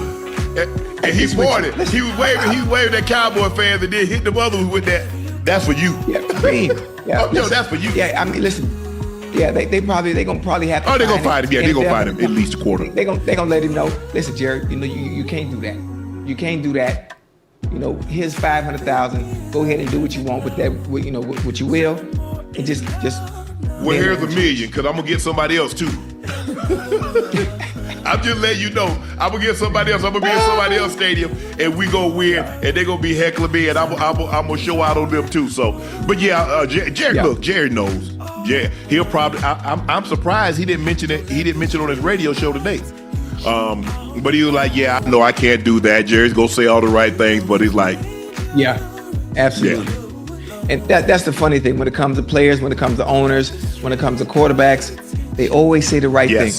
they always say the politically correct thing. And that's what I told you when we talked about it, I think last year, and you said Cam Ward can't say stuff like that because he's the face of the franchise. You can't do that when you're representing an organization, whatever it may be. But I would love if we got back to a place where you just say exactly how you feel and how it really is right now at that moment. But it's just something you can't. But I would love that raw authenticity from players and owners when it comes to having being real for that. You gotta be careful. I don't know if you noticed, we getting back to a place that where it was previously. I don't know if you noticed it, paying attention. I don't want it to let go back that. Hey, I don't miss nothing. You hear me? Okay. I don't miss nothing. I can see it little by little. As a matter of fact, let me tell you how much I pay attention. I pay attention to all the distractions that they continue to have going on to make sure we ain't paying attention to the things that are changing behind closed doors. You see it? I see it all. Yeah. I may play a fool on camera, but I ain't one off. Nope. They understand the cost. Jerry, I think the biggest thing is Roger Goodell, commish probably called Jerry like, Jerry, come on, Jerry. Ushers, close the door. Jerry's gonna say out. He was having a little fun. Close the door. He's having a little fun because Jerry he likes to have fun. He really is. I mean, look, having the little bit that I've been around him, he really is a great guy. He'll go into if you're out, if you ever see Jerry out and you somewhere, he gonna send you a drink. Thank you, Jerry. I don't drink. Well, here's a soda. I'm challenging each of you all I'm trying to think. here Oh, to give a $20 seed. But I need everyone standing up here with me, to plant a seed of $100. Because again, it costs to sit up here. I got you. And this is what I need you to do. If you're giving electronically, or even if you're giving tangibly, bring them baskets. I want the baskets up here. I want to see the folk. Y'all start moving. Y'all can bring it right now. Come. Even if you're giving tangibly, just put your hand on take your phone and stick it on the button. Giving is worship. Giving is worship. Giving is worship. Giving is worship. This ain't the time to talk. 1,000 people need to give $20. 1,000 people need to give $20. 1,000 people online need to give $20. This is easy, saints. This is an easy miracle. We should be able to raise $40,000 tonight just from y'all giving. That's it.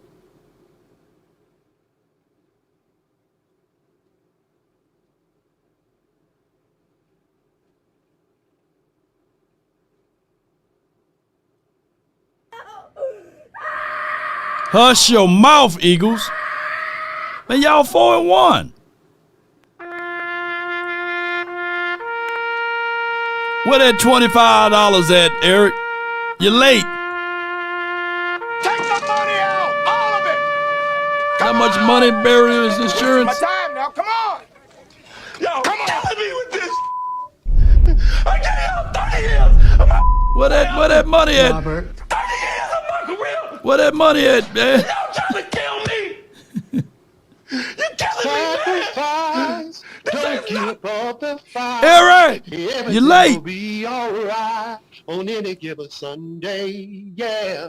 Depend on you. If you win or lose. You know you got to pay some dues to live on Monday. Until next time, DC for life, man. All right, so Eric, there's going to be 50 the next time we see you. It's going to be 50 because you went and you talked all this season and all this episode, and I didn't see the 25. So you owe me 50 the next time we live, okay? 50. And extortion is legal over here, Cowboys land, to any Eagle fan that's in here talking and bumping their gums, and we don't even play y'all this week. So, hey, y'all make that note. It'll be 50. Because he didn't put that money in. But we're going to give him one more love. Montisha and them. Montisha, where you at, girl? Montisha, girl, we miss you. We're looking great. Go Birds. Let's go Birds. ELVS.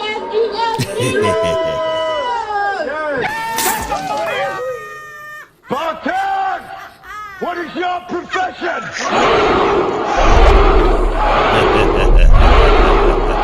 Gotta check in. And I ain't talking about that check in like finesse 2 times. Looking like he a grown man with Pampers in the baby. He a grown man in a baby body. Finesse 2 times. Look, check in now next time. All right, bro. Appreciate y'all. Salute. We out. Put some money on my books, huh? Nobody